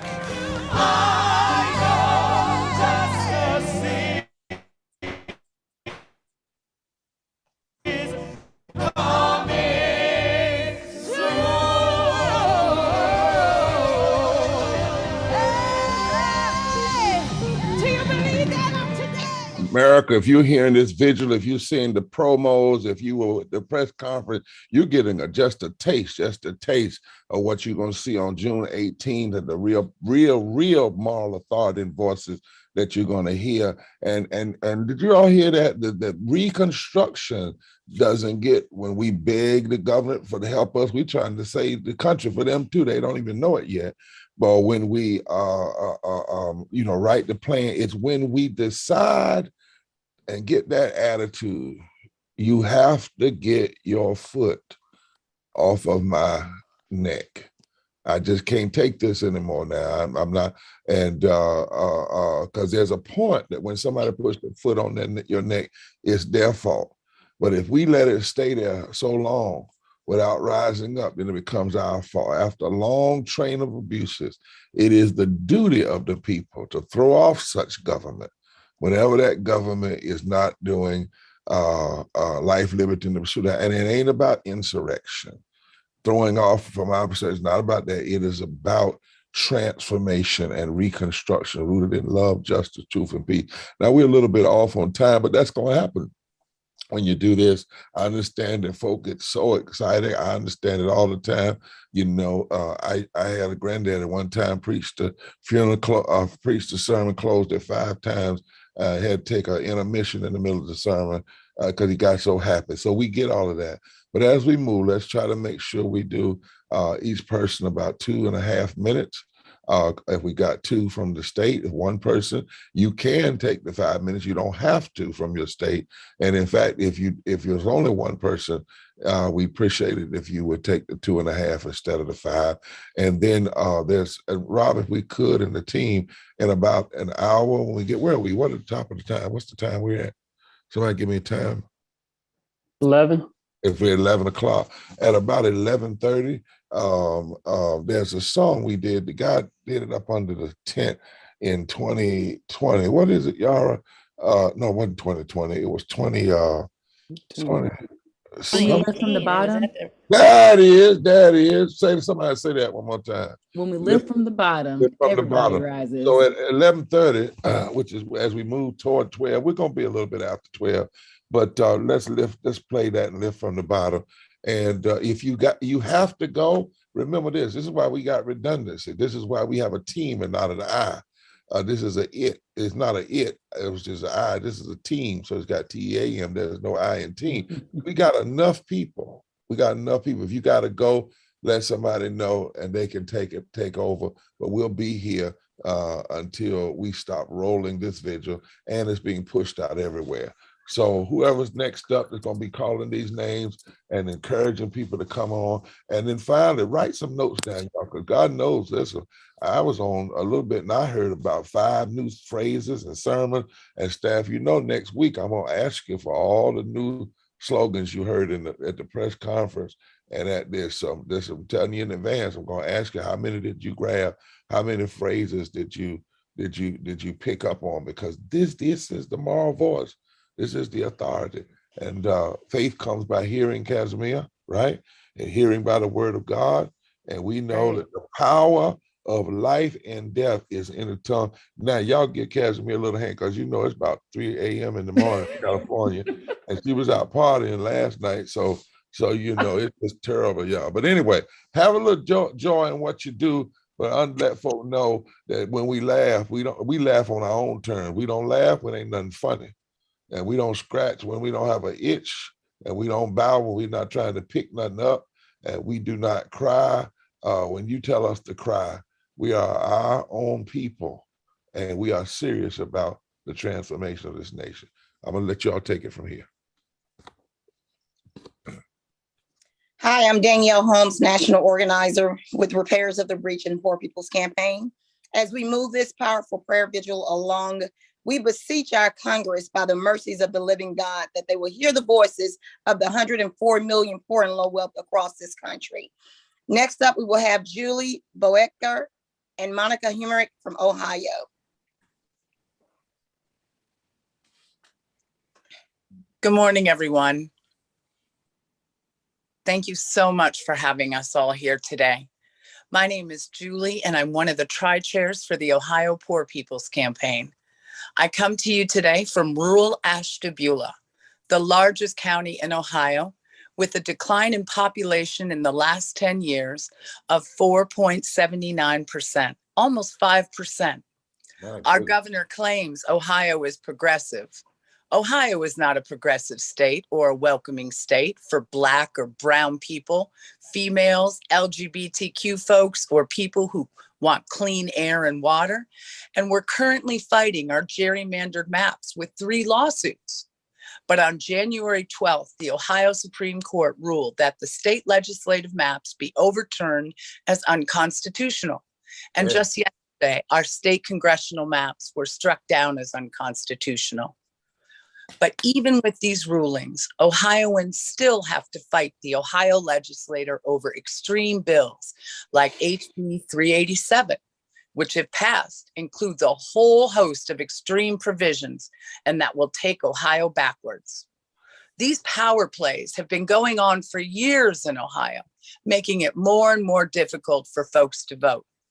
We need voting by mail, the use of drop boxes and in-person early voting, and many other provisions to make it more accessible for everyone to vote and for everyone's voice to be heard. In 2020, 36% of Ohio voters cast their vote ballots by mail or used secure drop boxes, and nearly 23% voted in person before Election Day.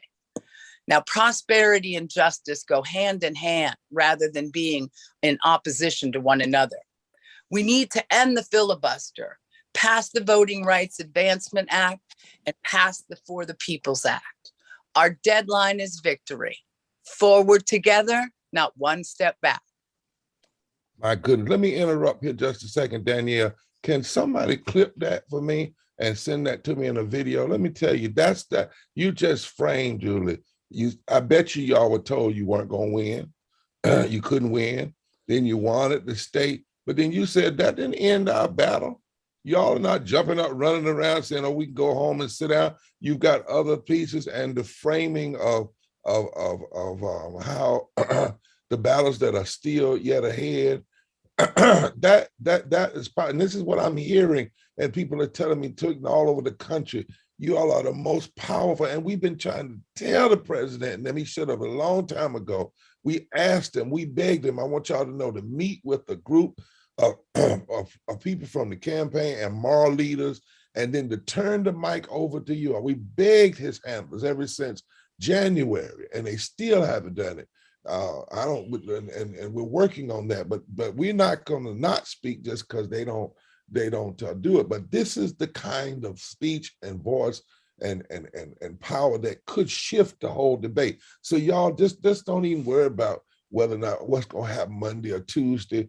Even if they win, we got a lot of work to do, even if those bills come out. But if they don't, our deadline is victory, and we got work to do, and we're going to reshape this nation. And Danielle, lastly, as you came on, I felt anointed just a little bit because you went and grabbed beseech. And nobody talk like that unless they've been in the Bible. So since you got beseech on your mind, as you are guiding the rest of this morning, if you want to say a prayer, just jump right in there and pray over this vigil in the way in which God has anointed you to do. And if we have somebody from another tradition, we got a Jewish person on later, or a Unitarian, we can have somebody do the same thing toward the end. God bless you all. Bless you, Bishop. Monica, you're up next. Good morning. Thank you for giving us a platform to speak today and be heard, which we aren't getting from our representatives in Ohio. They're doing their best to ignore us. My name is Monica Hamrick, and I won't be silent. I live in Butler County, Ohio, where over 900 people have died of COVID-19. The ballot box is supposed to be a place where all Americans are equal, one person, one vote, and that hasn't been happening in Ohio. You know by now that the Ohio Supreme Court rejected the most recent gerrymandered legislative map. In 2018, 74% of voters in Ohio approved an amendment to the state constitution to build in transparency and bipartisanship in the redistricting process.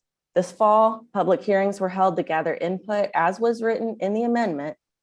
And even though the public hearings were announced at the last minute, did not allow for online participation during a pandemic and took place midday during the week, rooms all over the state were overflowing with people who felt strongly about ensuring fair maps to keep our community's interest intact.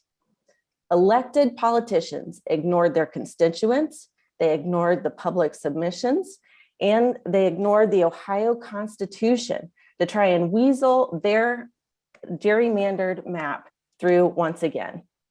Considering how good they are at exploiting the loopholes they put in the very process they are responsible for safekeeping, we can't expect them to do the right thing no matter how many second chances they get. Over 3 million poor and low wealth voters in Ohio can't afford to be silent. In fact, a number of bills have been brought to our state house that would limit access to early voting, absentee ballots, and ballot drop boxes, all of which are vital for working folks and our friends and families with mobility issues and immunocompromised conditions. Our representatives are supposed to be representing us, and yet they are purposefully ignoring the will of the people. It's not right. It's unconstitutional. Thank you. All right, thank you, Monica. Next, we'll have Carl Lathan, Delaware. Good morning from the first state of Delaware. I'm Carl Lathan, a member of the Delaware Poor People's Campaign Coordinating Committee. It's good to join you today, but at the same time, I'm appalled and disgusted that 57 years after the passage of the Voting Rights Act and the Civil Rights Act, we're reliving the same voting rights, civil rights, and economic justice issues our elders dealt with. It's incredible. It's unbelievable we're still fighting the same battles. Economic rights or civil rights, and they go hand in hand with voting rights. In Delaware, months after the devastating Hurricane Ida floods, we still have people, adults and children who lost everything, sleeping in cars or having to stay in roach-infested hotels. People whose mental health has been impacted are not getting help. We have public officials who are tone deaf to the cries of people in need. This is just one example of the issues Delawareans face. People are being treated like things, animals. It's got to stop. The Poor People's Campaign is working to bring these public officials face to face with these impacted people and their issues. In Delaware, we're working to ensure easy access to the ballot box for low-income voters. We want no excuse access to absentee ballots. We want those incarcerated and formerly incarcerated to be allowed to vote and to be educated so they can vote. Time off from work so people can vote. We stand with our Poor People's Campaign colleagues in demanding that the federal legislatures pass the Freedom to Vote Act and the John Lewis Voting Rights Advancement Act. Enough is enough. The voters are right. Policies, laws, and ineffective lawmakers are making it difficult for us to live our best lives. They need to be changed, and we won't stop until they are. If we come out, we can throw them out. Our right to vote is crucial. Each of us deserves to have our voices heard through the vote. Four together, not one step back. Now to my colleague, D. Marquis Hall. If we come out, we can throw them out. I hear you. We must decarcerate our voice. We must decarcerate our vote. This state is a carceral state. It is a state where we imprison far too many people for what we call crimes. A lot of times the crime is just living. The crime is just being present. The crime is being a human being. We need to do more to help the people that have been disenfranchised, that have been underserved, the people that we call at risk. I'm one of those people. I'm an impacted person. My mother was pregnant with me in jail. My name is D. Marquis Hall. The D stands for Divine. And in 2008, when Obama won, I was back in jail. I was in the hole. So I couldn't vote. I wasn't a part of that process in 2008. That would have been the first election that I could have voted in, but I wasn't able to because here in Delaware, we don't provide that privilege to people that are in jail. In Maine, in Washington, D.C., and in Vermont, they allow for people that are locked up behind bars to vote. That's something that we could do here in Delaware. It's something that we could allow with absentee voting. There are ballots that could be in prisons. This is what happens in states like Vermont, Maine, Washington, D.C. And that's something that we could have if we advocated for, if we demanded it. We could have same-day registration where we could actually go and we don't have to worry about being registered already. We don't have to worry about deadlines a month before. But now we have all those different barriers that stop people from voting, including the barrier of not knowing. People aren't aware that they have the right, because when you're on probation, you still don't have the right to vote. Even if you get out of jail and you're doing the right thing, you're working, you're trying to take care of your family, you can't vote if you're on probation.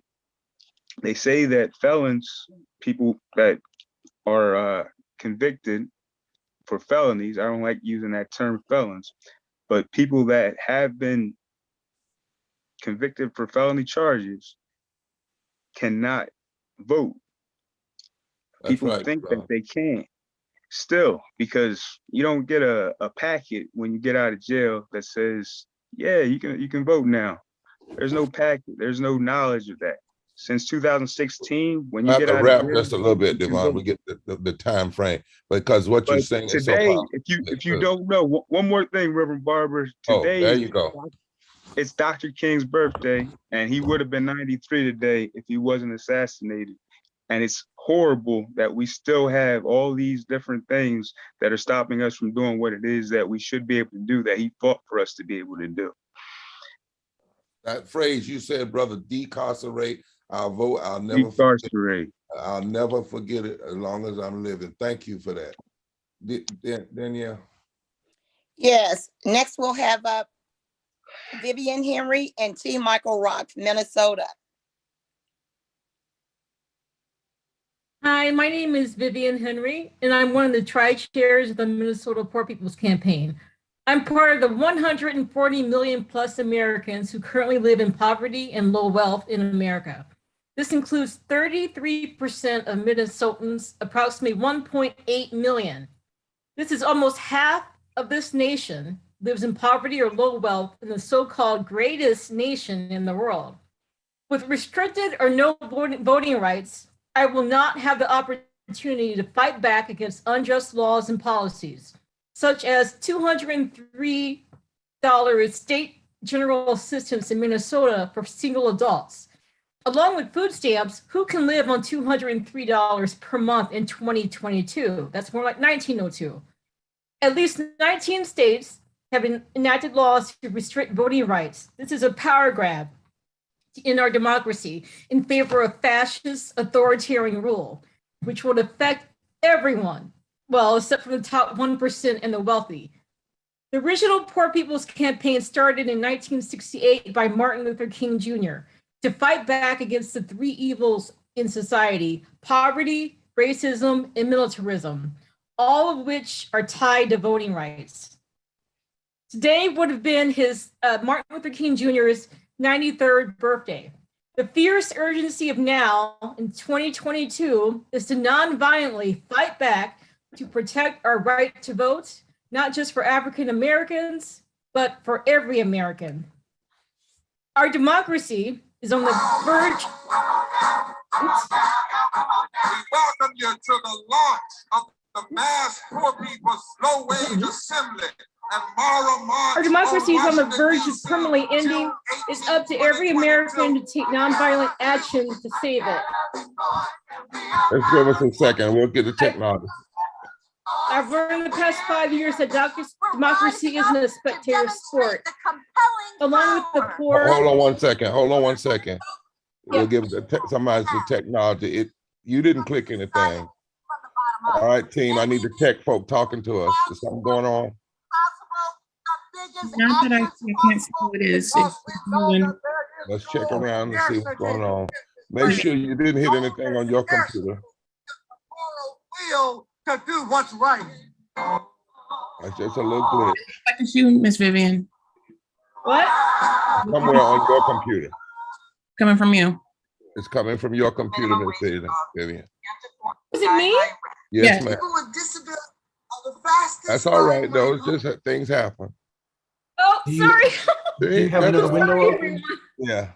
Let me say this. Let me stop right there because we gotta move to that. But let me say something because there's a lesson in that.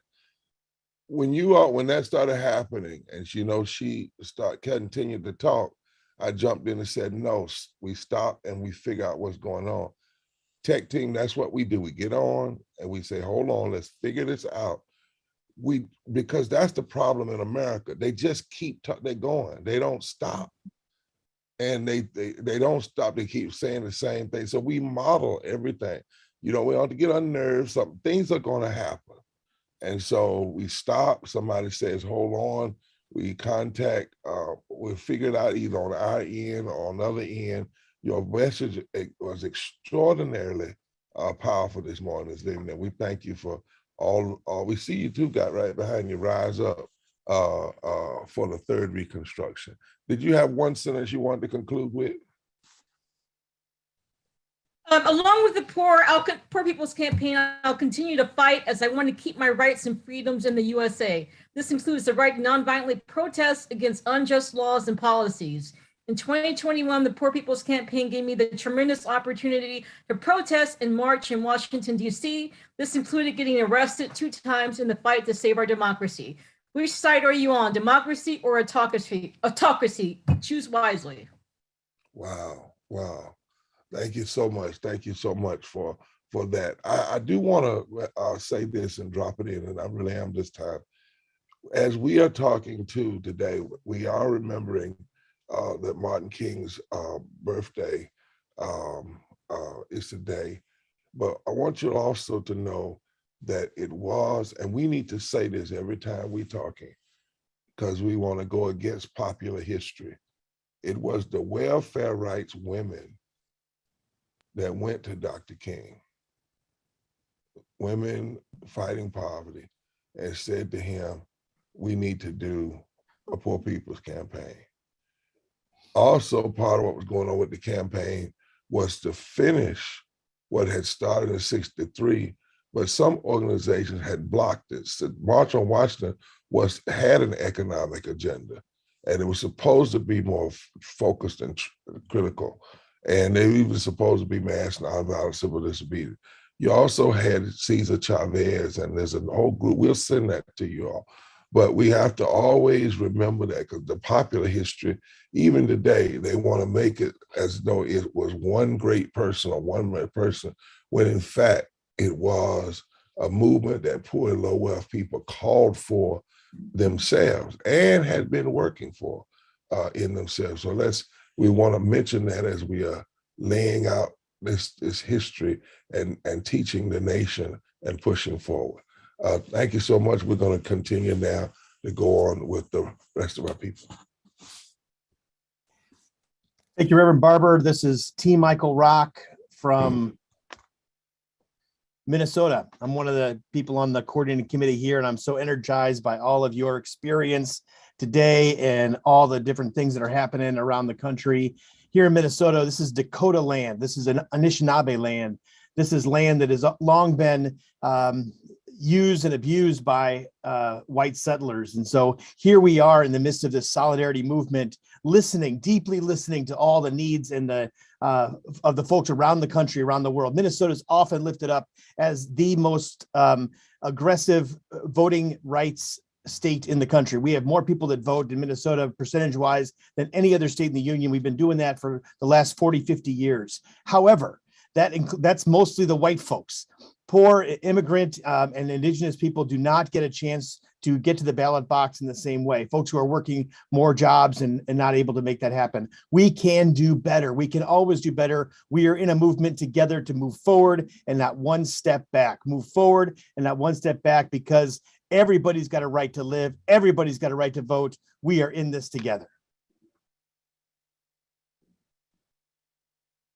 Amen. Amen. All right, next up we have Nijmi, Zarenko, and Michael Pollock from Pennsylvania. Yeah, we have you on here twice. You got to back. So yeah. There you go. Okay, greetings everyone. Wonderful to be here with you today. My name is Nijmi Zarenko. I'm a tri-chair from Clearfield, Pennsylvania. I use she or they pronouns. I'm a Black and Indigenous woman, member of the Occaneechi Band of the Saponi Nation out of North Carolina. I want to bring you greetings from the Pennsylvania Coordinating Committee. It's so wonderful to be here with you today. Everyone here has laid out the problem so well and our demands so well.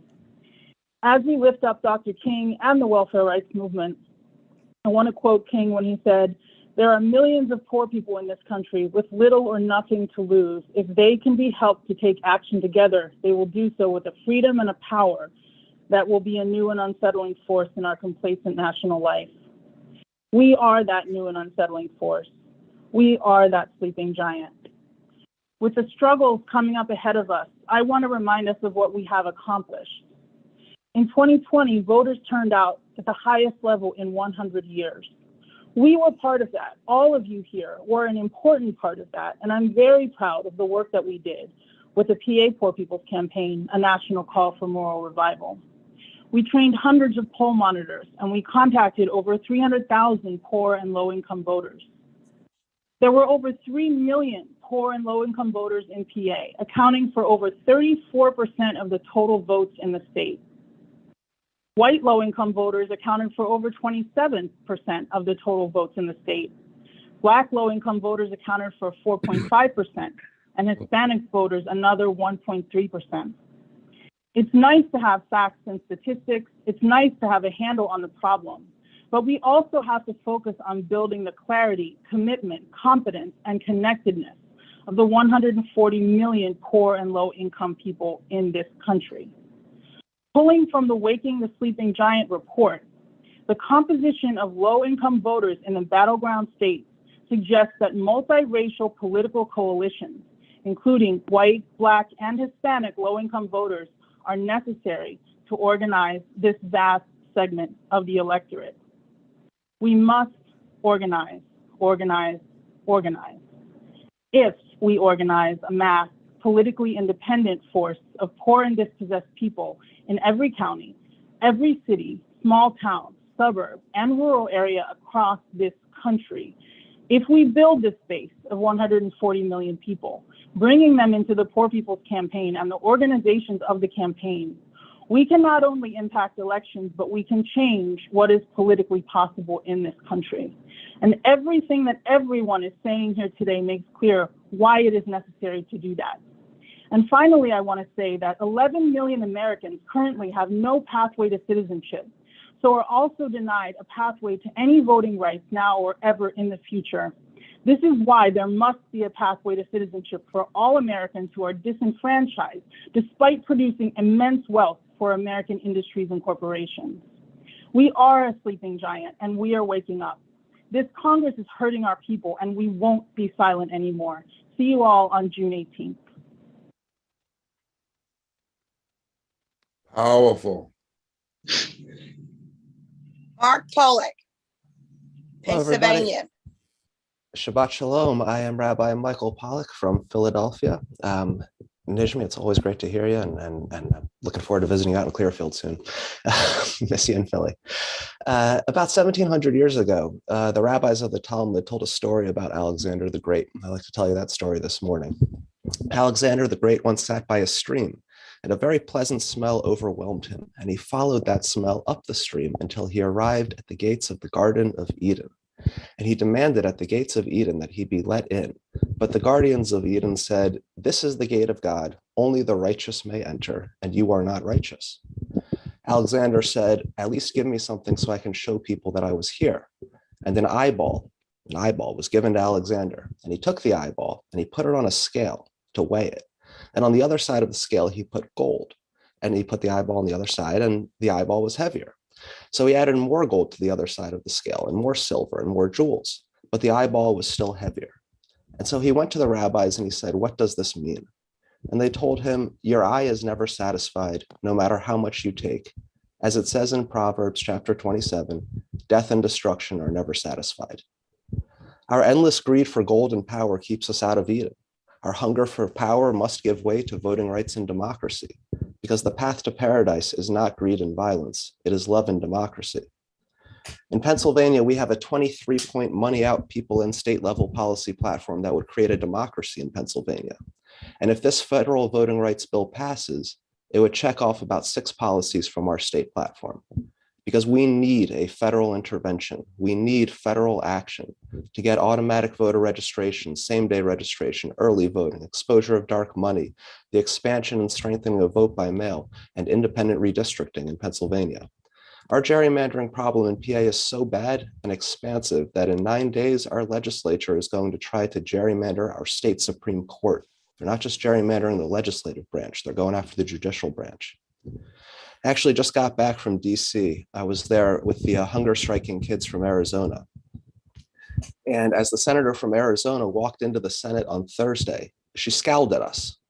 She scowled at us because how dare we challenge corrupted power? And I'm not proud of what I did in reaction, but what I did was I turned and frankly, I farted in her general direction. And it did not smell like Eden. Not proud of this. But despite the courage and the bravery of all the hunger strikers that were there and everybody across the country who's been pushing this bill forward, we do not yet have the movement we need to win, but we're getting there and we will get there. We need to keep building the movement. We need to keep organizing and developing leaders and fighting our way past the greed and the violence and the corruption of the cinemas and the mansions and the too many others that stand in the way of our pathway toward Eden. We need to move forward toward the paradise that we know we can build together. Forward together, and see you all on June 18th. Thank you. And as you all know, we're on a prayer vigil, so it's only right that we invoke the Spirit of the living God to make sure that we are our demands and our commands and our declarations are being heard. And so I just want to say a quick little prayer before we move on. In the name of our holy God, the one and true living God, we command the deep wells within us to be unblocked and break forth. The storm of the Lord shall pursue and overtake powers conspiring for our voting rights, for our living wages, and for everything that pertains to the 104 million poor and low wealth across this country. From now on, all of our enemies will start to fight themselves. We decree confusion into the camp of our enemies, and we declare victory for the 104 million poor and low wealth across this country. Amen. Amen. Confusion in their ranks. Amen. Drop that from the bottom up after prayer, that song, and then we'll come back. And when we come back, we're running down to the finish line. This is the last leg. We're going to be running down to the finish line.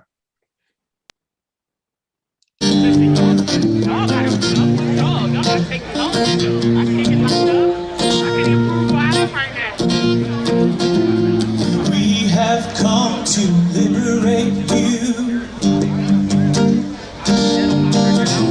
from all the ways that you hold us down.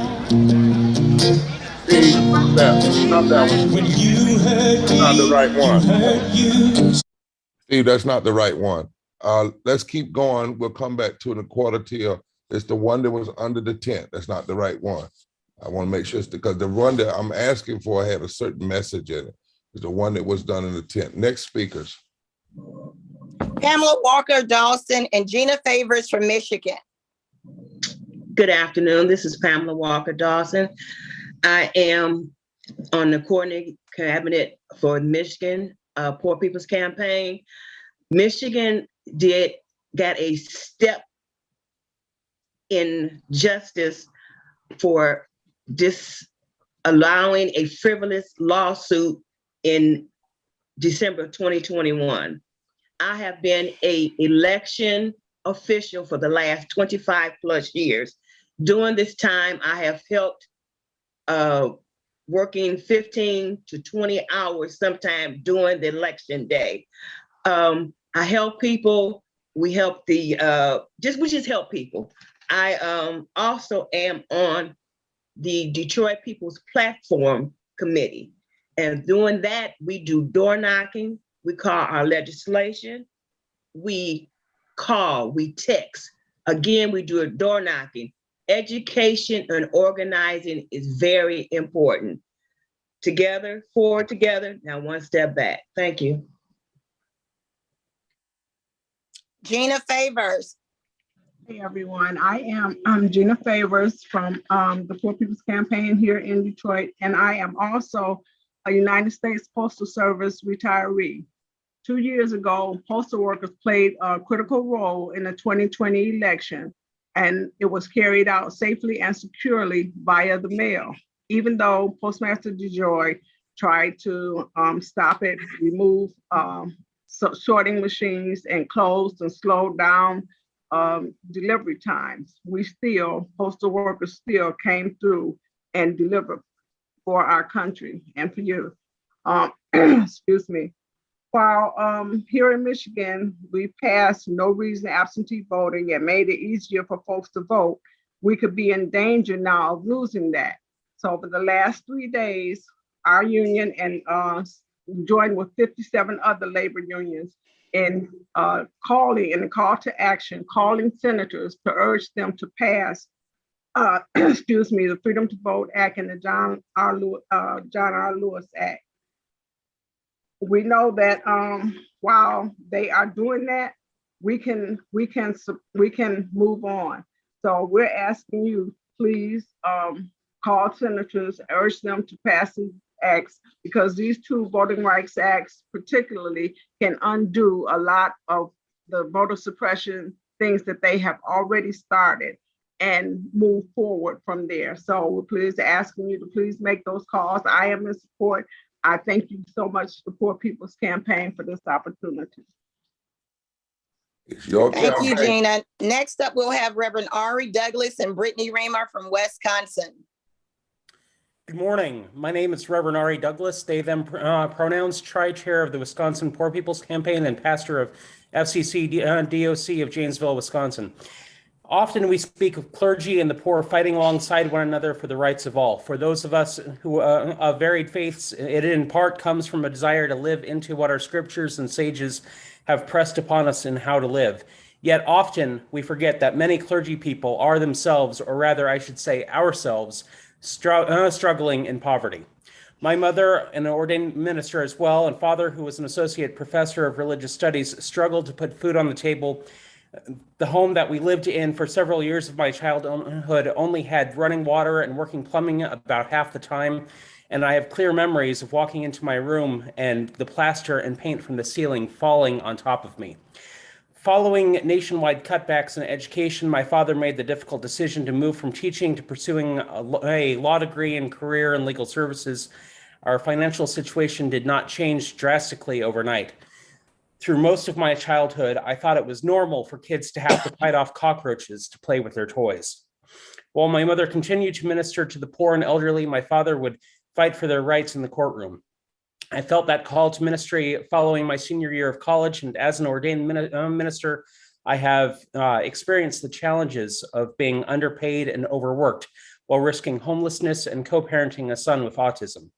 Today, I minister a small church with people in poverty and struggle to meet ends meet myself. Janesville, Wisconsin, which is part of the dying Rust Belt, was hurt badly when General Motors moved out.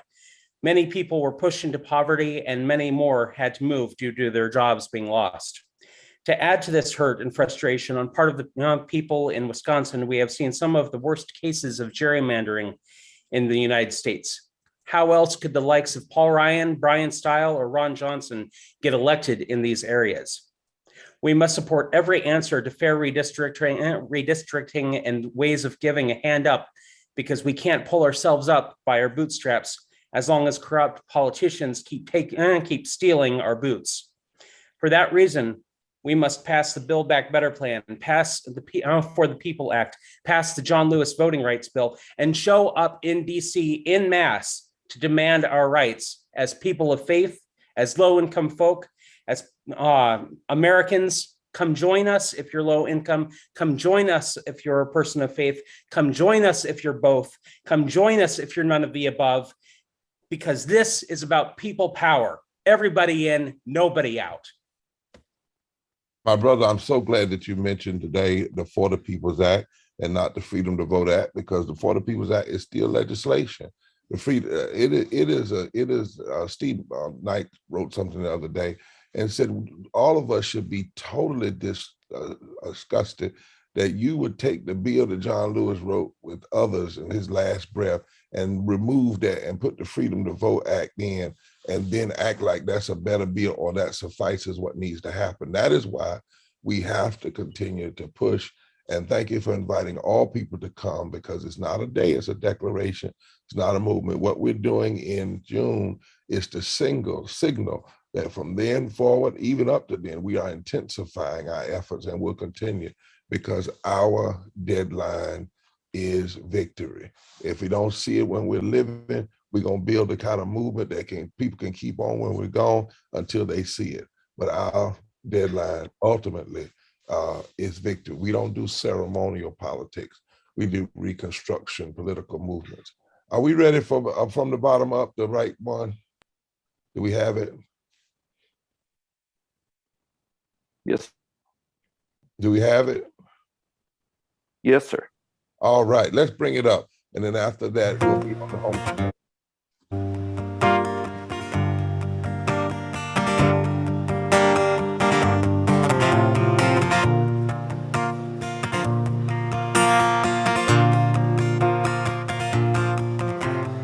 We have come to liberate you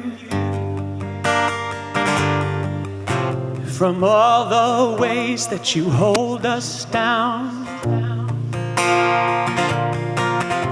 When you hurt me, you hurt you too. When you free me, you free yourself. When you lift from the bottom, everybody rises. When you lift from the bottom, everybody rises. Yes? Would you sing that with me? Okay, I'll sing the line, you sing it back to me. We have come to liberate you from all the ways that you hold us down. When you hurt me, you hurt you too. When you free me, you free yourself.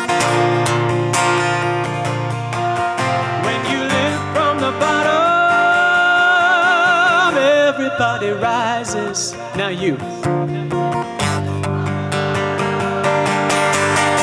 Everybody rises, that's right. When you live from the bottom, everybody rises. You.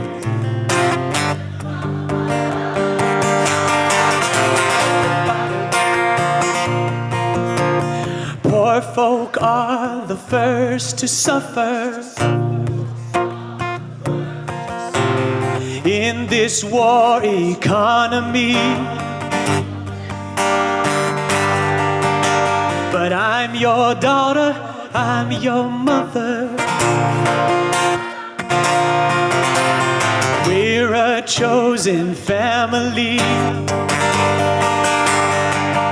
All together, when you lift from the bottom, everybody rises. Woo! When you lift from the bottom, everybody, ooh, sing it again. When you lift from the bottom, everybody rises, that's right. When you lift from the bottom, everybody rises. Hear this. We need air that's clean to breathe. We need water we can drink. You might say that we are weak, but we are stronger than you think. When you live from the bottom, everybody rises. When you live from the bottom.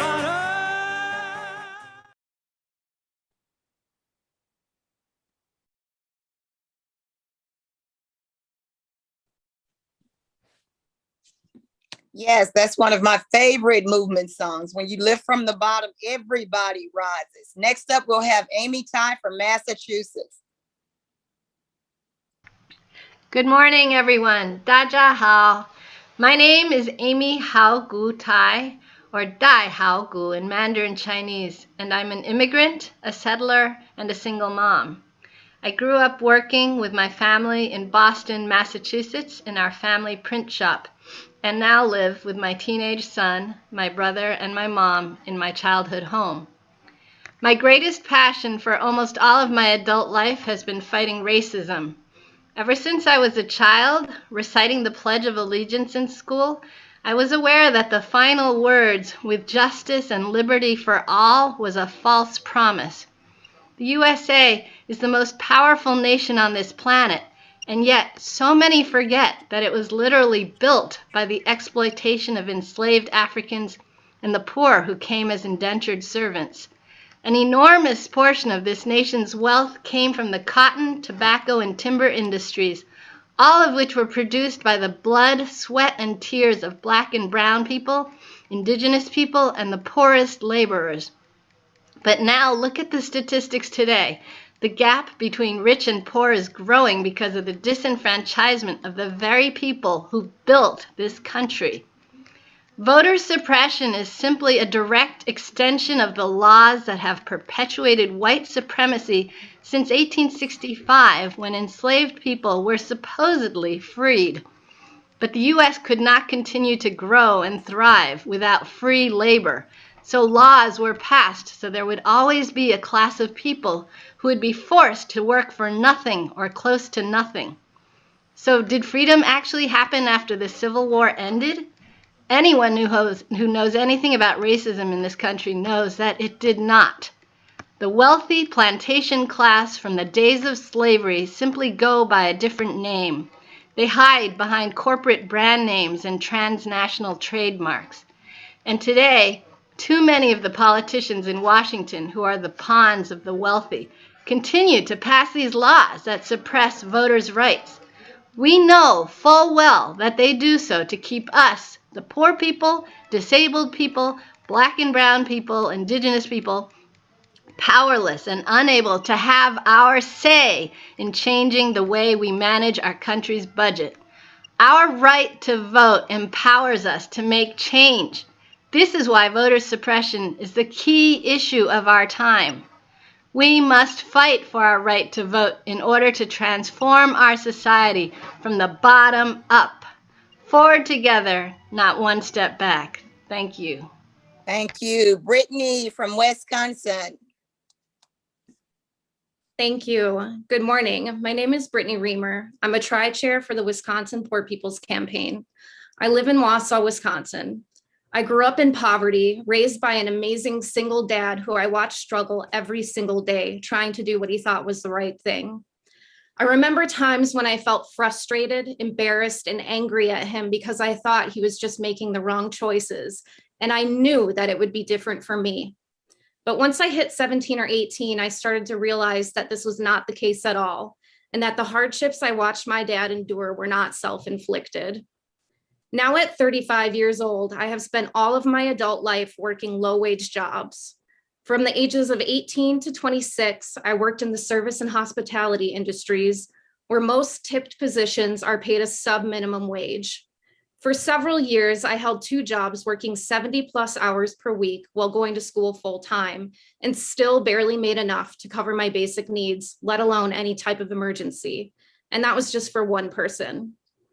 I can speak firsthand about the impossible task of making it to the ballot box when you have to be at one job by 7 a.m.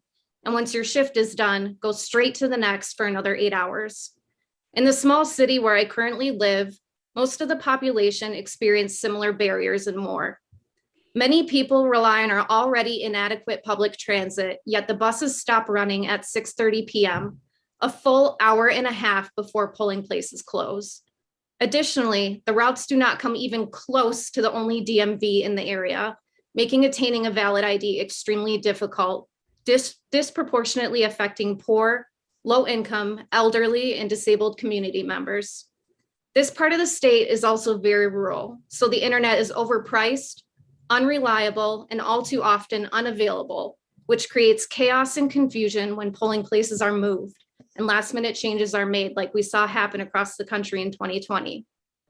Expanding voting access would ensure that more, not all, but more of the 2.1 million eligible low-income voters in Wisconsin would have their voices heard.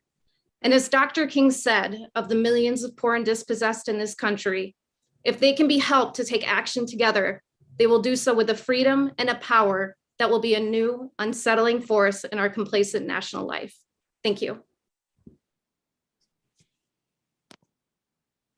Thank you, and Brittany. Next up, we will have Pamela Poniowski from Rhode Island. Good morning. My name is Pamela Poniatowski from Rhode Island. I'm one of the tri-chairs of the Rhode Island Poor People's Campaign. Policies have been keeping us in poverty, and it is time for those in power to allocate funds not toward the top 10%, but towards the bottom 90%. It is time to change our policies through voting. The only way we can change this country for the better is if we, the people that are poor and low wealth, some working 3 jobs, have a voice. How can someone with 3 jobs fit into a pared down voting schedule? Without voting rights, we will not have a voice. And we are aware that there are those that would prefer that we did not have a voice. As is seen by all of the voter suppression bills that have come out across this nation since the very secure election of 2020. There are 140 million of us living at or below the poverty line. Over 100,000 of us live in Rhode Island, which is home to only 1 million people. The poverty line for 2022 is $12,880 for one person for the year. $12,880. Think about what you can buy with that. Let me share with you what I can't get with that. I can't get an apartment. After working for 30 years, I became disabled and have been on a waiting list for housing since 2018, staying in friends' guest rooms. But what about those that do not have a guest room in which to stay? There are 2,000 people that have no place to live in Rhode Island, many of them still on the street during the freezing temperatures. Insufficient housing is a crisis in this country. A recent letter I received from one of the housing developments told me that I do not make enough money to qualify for the low-income housing. And they were talking about the extremely low-income housing. They actually have levels. We need policies that will lift people from the bottom because this trickle-down theory does not work. Between redistricting that is gerrymandered to keep certain political groups in power and making it difficult for people that are poor and low wealth to vote, we will only be hearing from those with money. And I guarantee that they do not understand our plight. All men were given the right to vote in 1870, and those of us that are women were given the right to vote in 1920. Dr. Martin Luther King, John Lewis, all of the other people involved in SNCC and the civil rights movement sustained many injuries in years of nonviolent protest for our right to vote. They got them in 1965, and we lost many of them in 2013. And we are losing more each time a state passes a voter suppression bill. It is time to get those rights back. Voting rights to save our democracy, the Build Back Better bill to rebuild our human infrastructure. Senators, Mr. President, get it done. Rhode Island Poor People's Campaign will be organizing with the rest of the states to see you in Washington, June 18th, 2022. Please join us. Thank you, Pam, so much for those words. And you're right, trickle-down economics, one of the biggest lies we were ever told. Next up, please, Angela Montalvo and Margaret Marsh from Nebraska. You're up. Hey, I am Angela Montalvo. I live in Ogallala, a town in rural western Nebraska, and I am one of the tri-chairs of the Nebraska Poor People's Campaign. Here in Nebraska, there's a proposed revision to the state constitution that would severely restrict Nebraska voters by adding lengthy and repetitive steps, as well as new technicalities that would disqualify eligible voters. The most notable goal of this constitutional revision is to enshrine voter ID requirements in our state constitution. If the proposed changes are made to the Nebraska Constitution, low-income Nebraskans, like myself, would struggle to vote. Obtaining a state ID can be very difficult for low-wage workers and poor people. Our DMV in the town I live in is only open 2 days a week, which makes it very difficult to access for many people who work every day. Being able to afford an ID is a barrier for low-income people. Dealing with the anxiety that comes with the process of getting an ID is a barrier to getting an ID for disabled folks like myself and my husband. Over 34,000 veterans have incomes below $35,000 in the state of Nebraska, including my husband and myself. That's a quarter of the Nebraska veteran population. 34% of people in Nebraska are poor or low income. This includes 47% of children in Nebraska, 39% of women in Nebraska, 64% of Black Americans, 63% of Latinx Nebraskans, and 30% of white Nebraskans. In 2020, we, the poor and low-income people of Nebraska, accounted for 36% of the total votes in Nebraska, over a third of the votes cast in our state. Low-income voters are a large, active part of the voting population, and we cannot allow barriers to be put in place to make it harder for us to vote. We must end the filibuster and save our democracy. Our deadline is a victory. Fight poverty, not the poor. I'm Margaret Marsh. I'm a voting rights organizer in rural Nebraska. And I just want to follow up on a little bit that Angela has said. For the last decade, Nebraska has successfully fought off voter ID.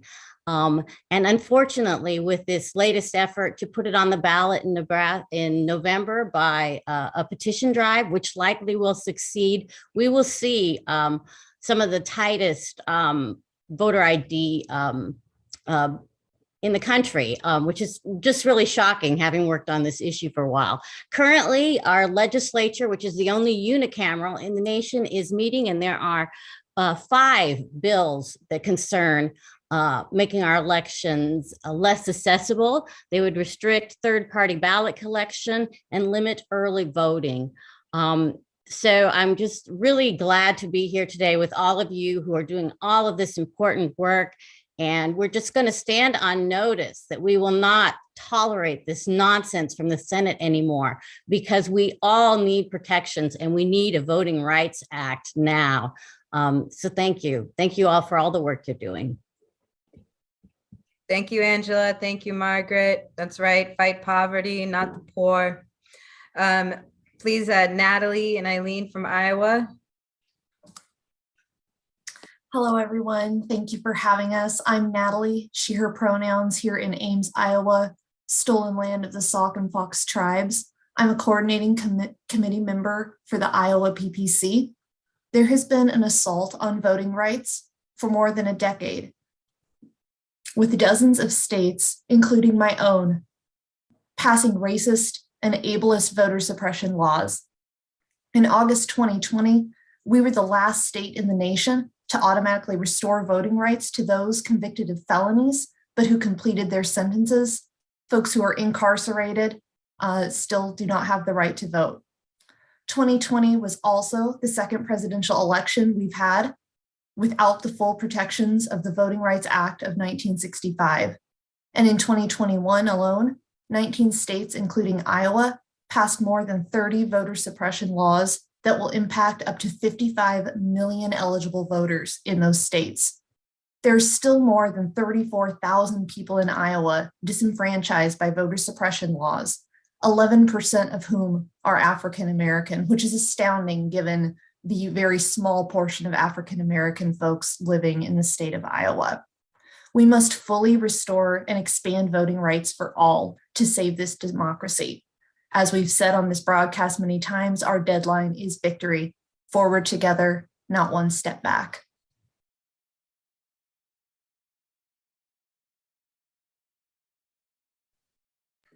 That's right. Forward together, not one step back. Eileen Sambos. Yes. Hi, my name is Eileen, and I am a tri-chair here in Ames, Iowa for the Poor People's Campaign. Everybody deserves the right to vote. Unfortunately, there are individuals that aren't being heard, but with their vote, they can be heard and make a difference. Each and every one of us deserves economic justice, and a lot of us aren't getting it. Without economic justice, how can there be freedom? When we all come together to build back better, we're fighting for justice and continuing what Martin Luther King Jr. started. Thank you. Thank you so much, Eileen. Please, could we have Liz and Zilla from DC?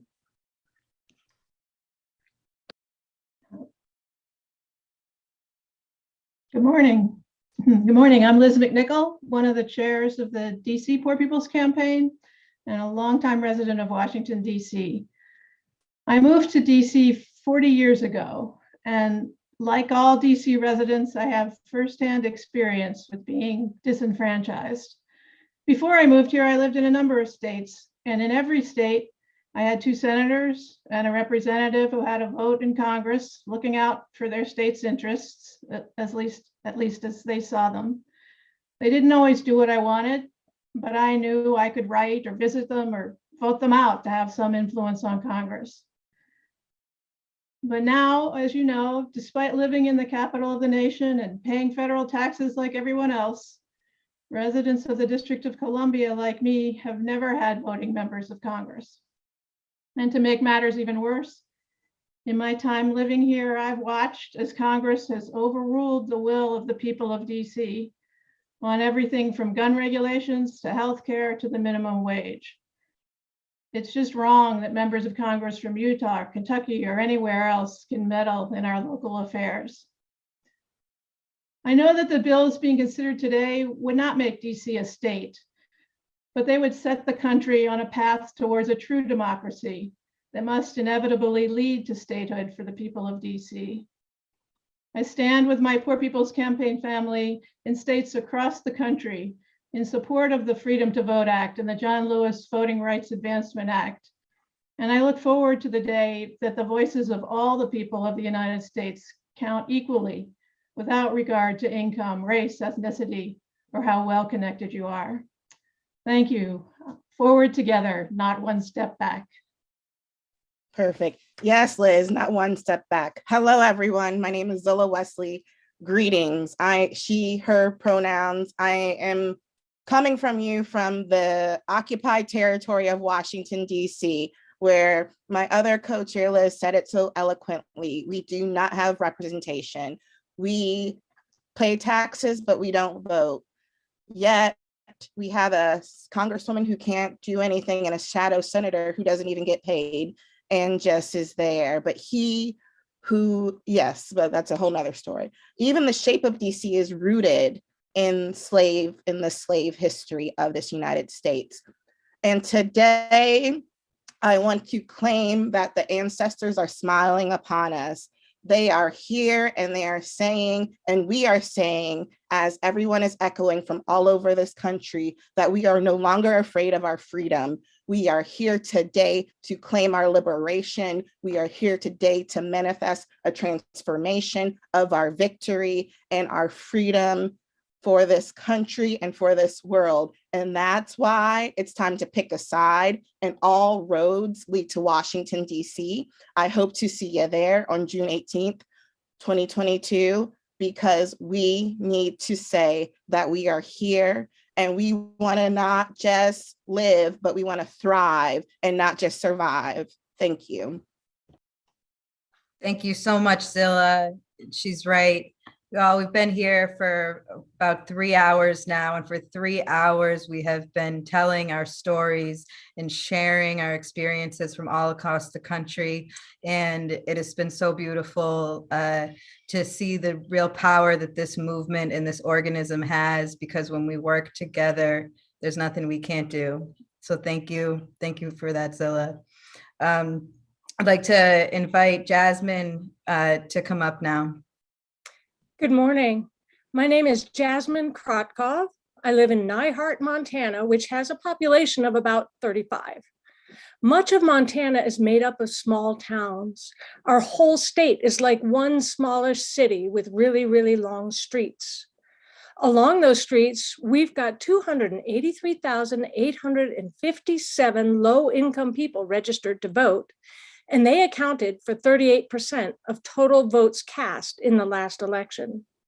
There are 7 Indian reservations in Montana, and rural reservations are the most isolated voter locations in Montana. The distance to travel to register and vote, limited mail routes, disproportionately high levels of poverty on reservations, and digital divide issues isolate Native Americans from participating in the political process. To overcome these barriers, many rely on same-day voter registration so they can make just one trip to the polling center to register and vote on the same day. Native Americans living on reservations disproportionately rely on same-day registration, especially voters on the Blackfeet Nation reservation in Northwest Montana. In our most recent legislative session, a number of bills passed into law that directly targeted the voting rights of Native Americans. 2 of those new laws, one to end same-day voter registration, and the other to block organized ballot collection on rural reservations, are now being challenged in court as unconstitutional. Other new laws make it harder for other low-income voters in Montana too. Now we need a photo ID to vote. And every year we have to return a postcard verifying that we still want to vote. Housing costs are skyrocketing here, so many people will be forced to move or into homelessness, which obviously makes it a lot harder to manage all the new paperwork required to vote. So with 38% of our voters being low income, these laws mean that the richest among us will get to decide which future policies become law. It seems like a never-ending cycle, but the Montana Poor People's Campaign is up to the challenge. The sleeping giant of low-income voters in Montana will surely wake up this June when we march on Washington. I'm looking forward to seeing all of you there. Thank you. Thank you so much, Jasmine, for those powerful words. Please, could we have Megan Haygood from Washington? Hi. Thank you for having me. My name is Megan Haygood, and I'm speaking to you from the Duwamish lands of the Coast Salish people, also known as Seattle, Washington, by way of Kansas City, Missouri. Growing up in Missouri, I am no stranger to the ways in which the suppressive arms of racial capitalism have gone to work to silence marginalized communities generation after generation. My hometown is the site where court-ordered desegregation was banned, and poor communities, at the whims of their legislators, were apportioned dismal resources for their schools simply because they were poor. These communities were in turn over-policed, neglected, and disenfranchised. Missouri continues to be a site of struggle for socioeconomic justice following the constitutional change requiring residents to present IDs to vote, effectively silencing countless community members who are undocumented. What does my hometown have to do with Seattle, Washington? On its face, not very much, some would say. However, on the other side of a consequential 2021 general election, it has become clear that Dr. King's words ring true. Injustice anywhere is a threat to justice everywhere. Dr. King goes on to state that we are caught in an inescapable network of mutuality, tied in a single garment of destiny. King County, where Seattle is located, has had mail-in voting for the last 10 years. Those with felonies can vote, and ID is not required to verify a ballot. However, only 46% of King County residents voted. We now have a mayor comprised of CEOs and a city attorney firm on prosecuting crimes of poverty in a city of massive wealth inequality. There is a massive need not to restore faith in the voting system, as our long history of fighting disenfranchisement shows. What is necessary at this time is to change the institution enough so that by virtue of its functioning, citizens of this country may feel connected to the power that is often extracted from them every day in the throes of our capitalist country. Voting is but one of many ways the working class may exercise their right to say what happens in their communities, their city, their state, and their country. We must empower the votes and the voters so that we are empowered in our communities. And in this garment of destiny, federal intervention on voter suppression is an agenda of absolute importance. Thank you. Thank you, Megan. And in the spirit of Dr. King, when we start asking why there are 140 million people in the United States that are living in poverty or low wealth, it's when we start to question the systems that have made it possible. And a lot of those systems have been created by people in power that we people have put in power and have elected who have not been doing right by their people. Thank you. And up next, could we please have Nell Myhand and Ishmael Herrera from California? Good morning or afternoon. I'm Nell Myhand. I use she, her pronouns. I'm a 65-year-old disabled brown-skinned Black woman with a short afro. I'm on Ohlone land, which is also known as Oakland, California. And I bring you greetings from the California Poor People's Campaign. I also organized with the Global Women's Strike.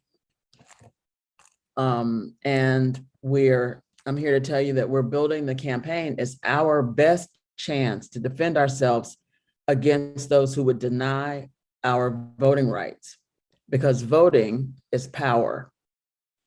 California has the 5th largest economy in the world, between the UK and Germany, $3 trillion.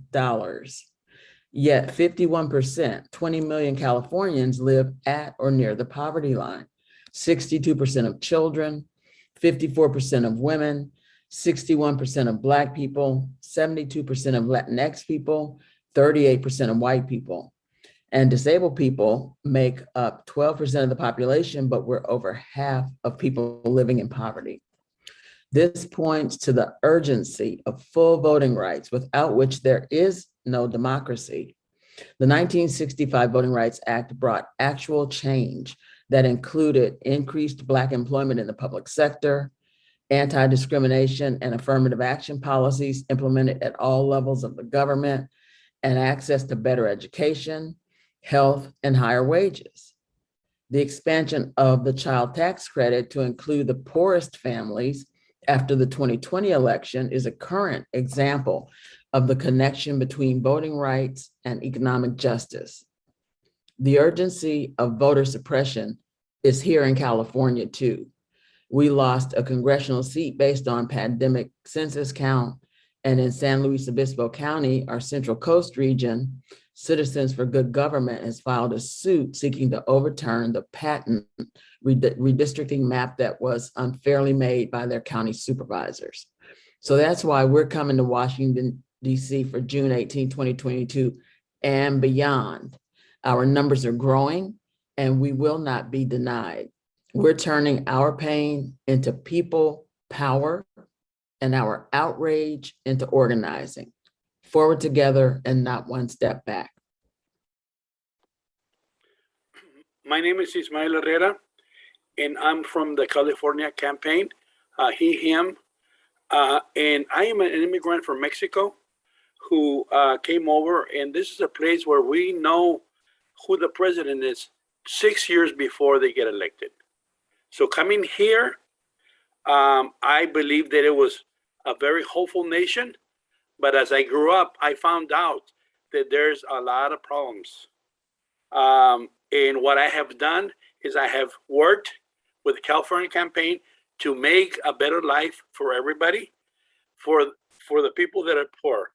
A few years back, I have 5 adult kids who do not have health insurance. And one of the things that we have done is hold the politicians accountable. We help getting them in office, and we held them accountable. And we made sure that they did a bill to get them sick leave.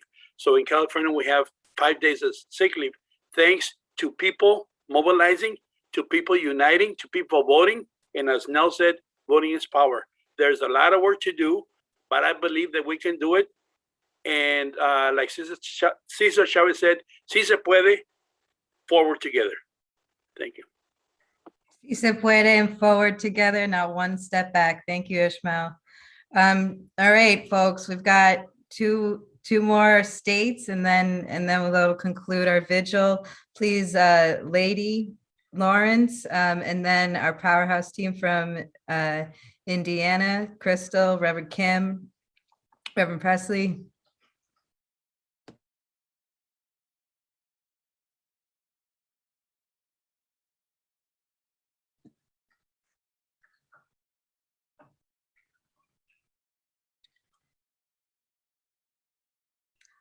All right, let's have Reverend Kim and Crystal.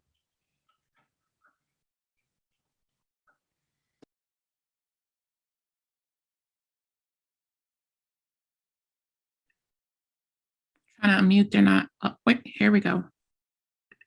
Here we go. Greetings. Hi, my name is Crystal Durrell. I'm one of the tri-chairs for the state of Indiana's Poor People's Campaign. Here in Indiana, we rise to protest the continuous passing of laws that uphold voter suppression. We are gravely disheartened that Indiana is one of a handful of states that persists in strict identification requirements that impedes the voting capacity of disenfranchised populations in our state, for whom acquiring such identification is not only hard, but also prohibitive. Our impacted siblings who are housing insecure, immigrants, and those who do not have the financial means to acquire IDs are disenfranchised. Those impacted siblings here in Indiana who are sick, COVID anxious, and otherwise unable to make their way to the polls should have ample opportunity to cast their ballots by mail without providing justification, because voting is a right that all of us should have. Thank you, Crystal. I'm Reverend Kimberly Kozan, also with the Indiana Poor People's Campaign. And I'm here to say that although that we are the 38th largest state by land area, we are the 17th most populous state. However, we are the 15th poorest state in our nation. And so the voices of our people need to be raised up, not suppressed.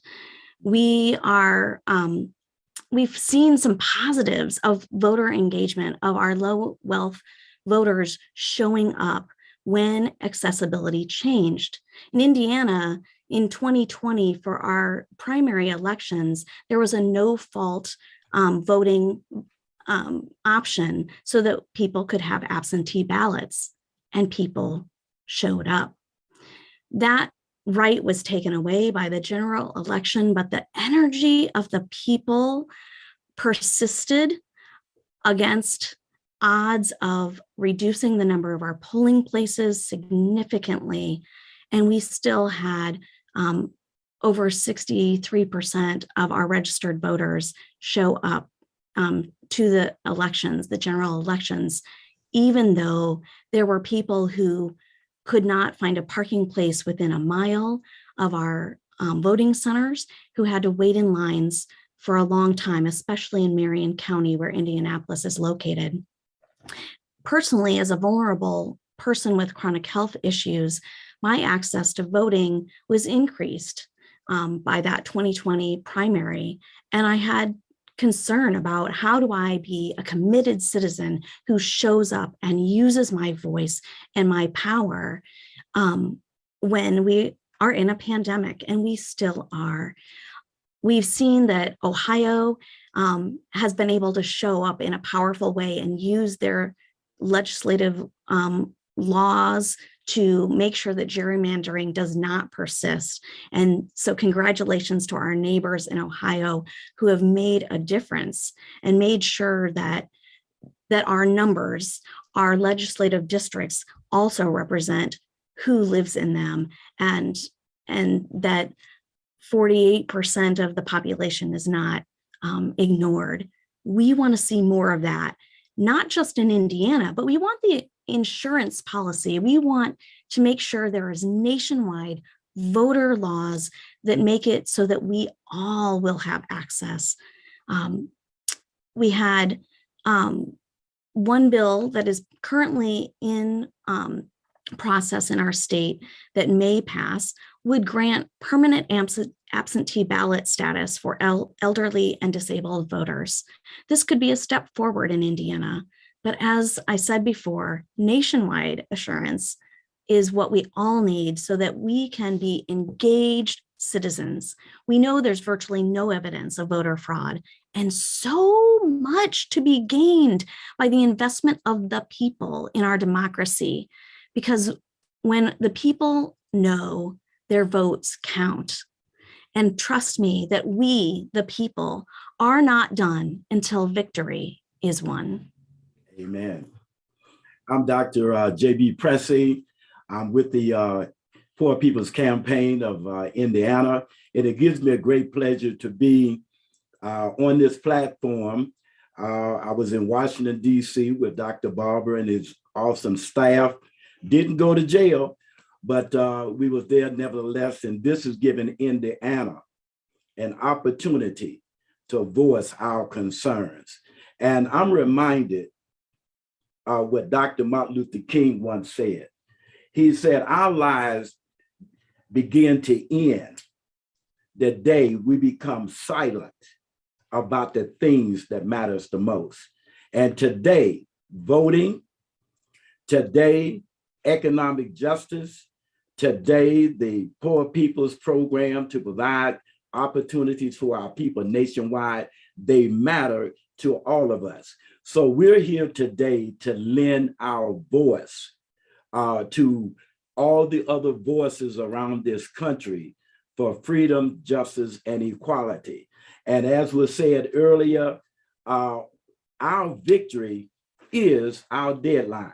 And we would not stop, we would not step back until victory is won. I am so blessed to be here, and I would be very remiss to leave tonight without at least praying for Dr. Barber and his staff, and for all of you who have come on this line, because we've come this far by faith, and we need the everlasting arms of our God to uphold us and keep us strong during these difficult times. So, Father, I thank you right now for your divine hand of protection on Dr. Barber, his mind, his heart, and the task that you have placed in his hand.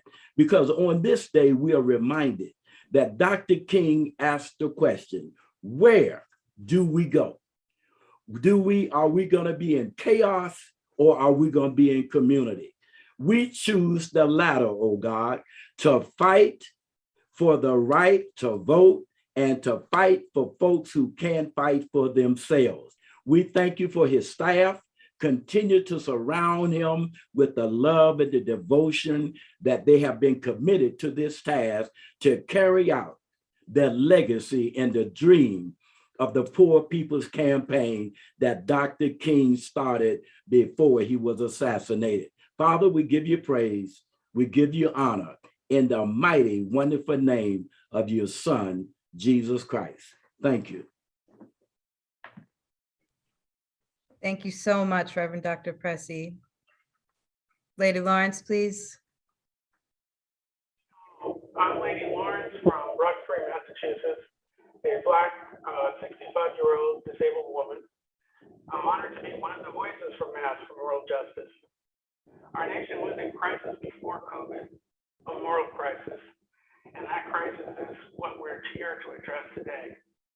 Incarcerated, formerly incarcerated, Black, unhoused, poor, everyone must have the right to vote and be counted.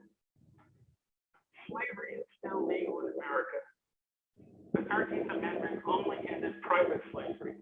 Here in Massachusetts, our government was going to send prison slave labor to build the wall on our Mexican border. This was stopped by public outcry, but we shouldn't have had to fight to stop this. We can't call ourselves a moral democracy and use prison slaves. The Poor People's Campaign called for moral justice for all, and the end of this filibuster is the only way forward for passing this bill, this voters' rights bill. We need to have the full effort of everyone to win this fight. It's not Democrat or Republican, rich or poor, Black or white. This is just basically right and wrong. So ours, whatever cover, or verbiage is used to cover it up, when people say states' rights, tradition, political compromise, will not fool us. We're not stupid. We know when our rights are disrespected. So calling on the senators from West Virginia and Arizona to do the right thing and end the filibuster. Help pass the new Voting Rights Act. And if you won't do the right thing, at least be honest. Acknowledge that you're not going to act for voting rights.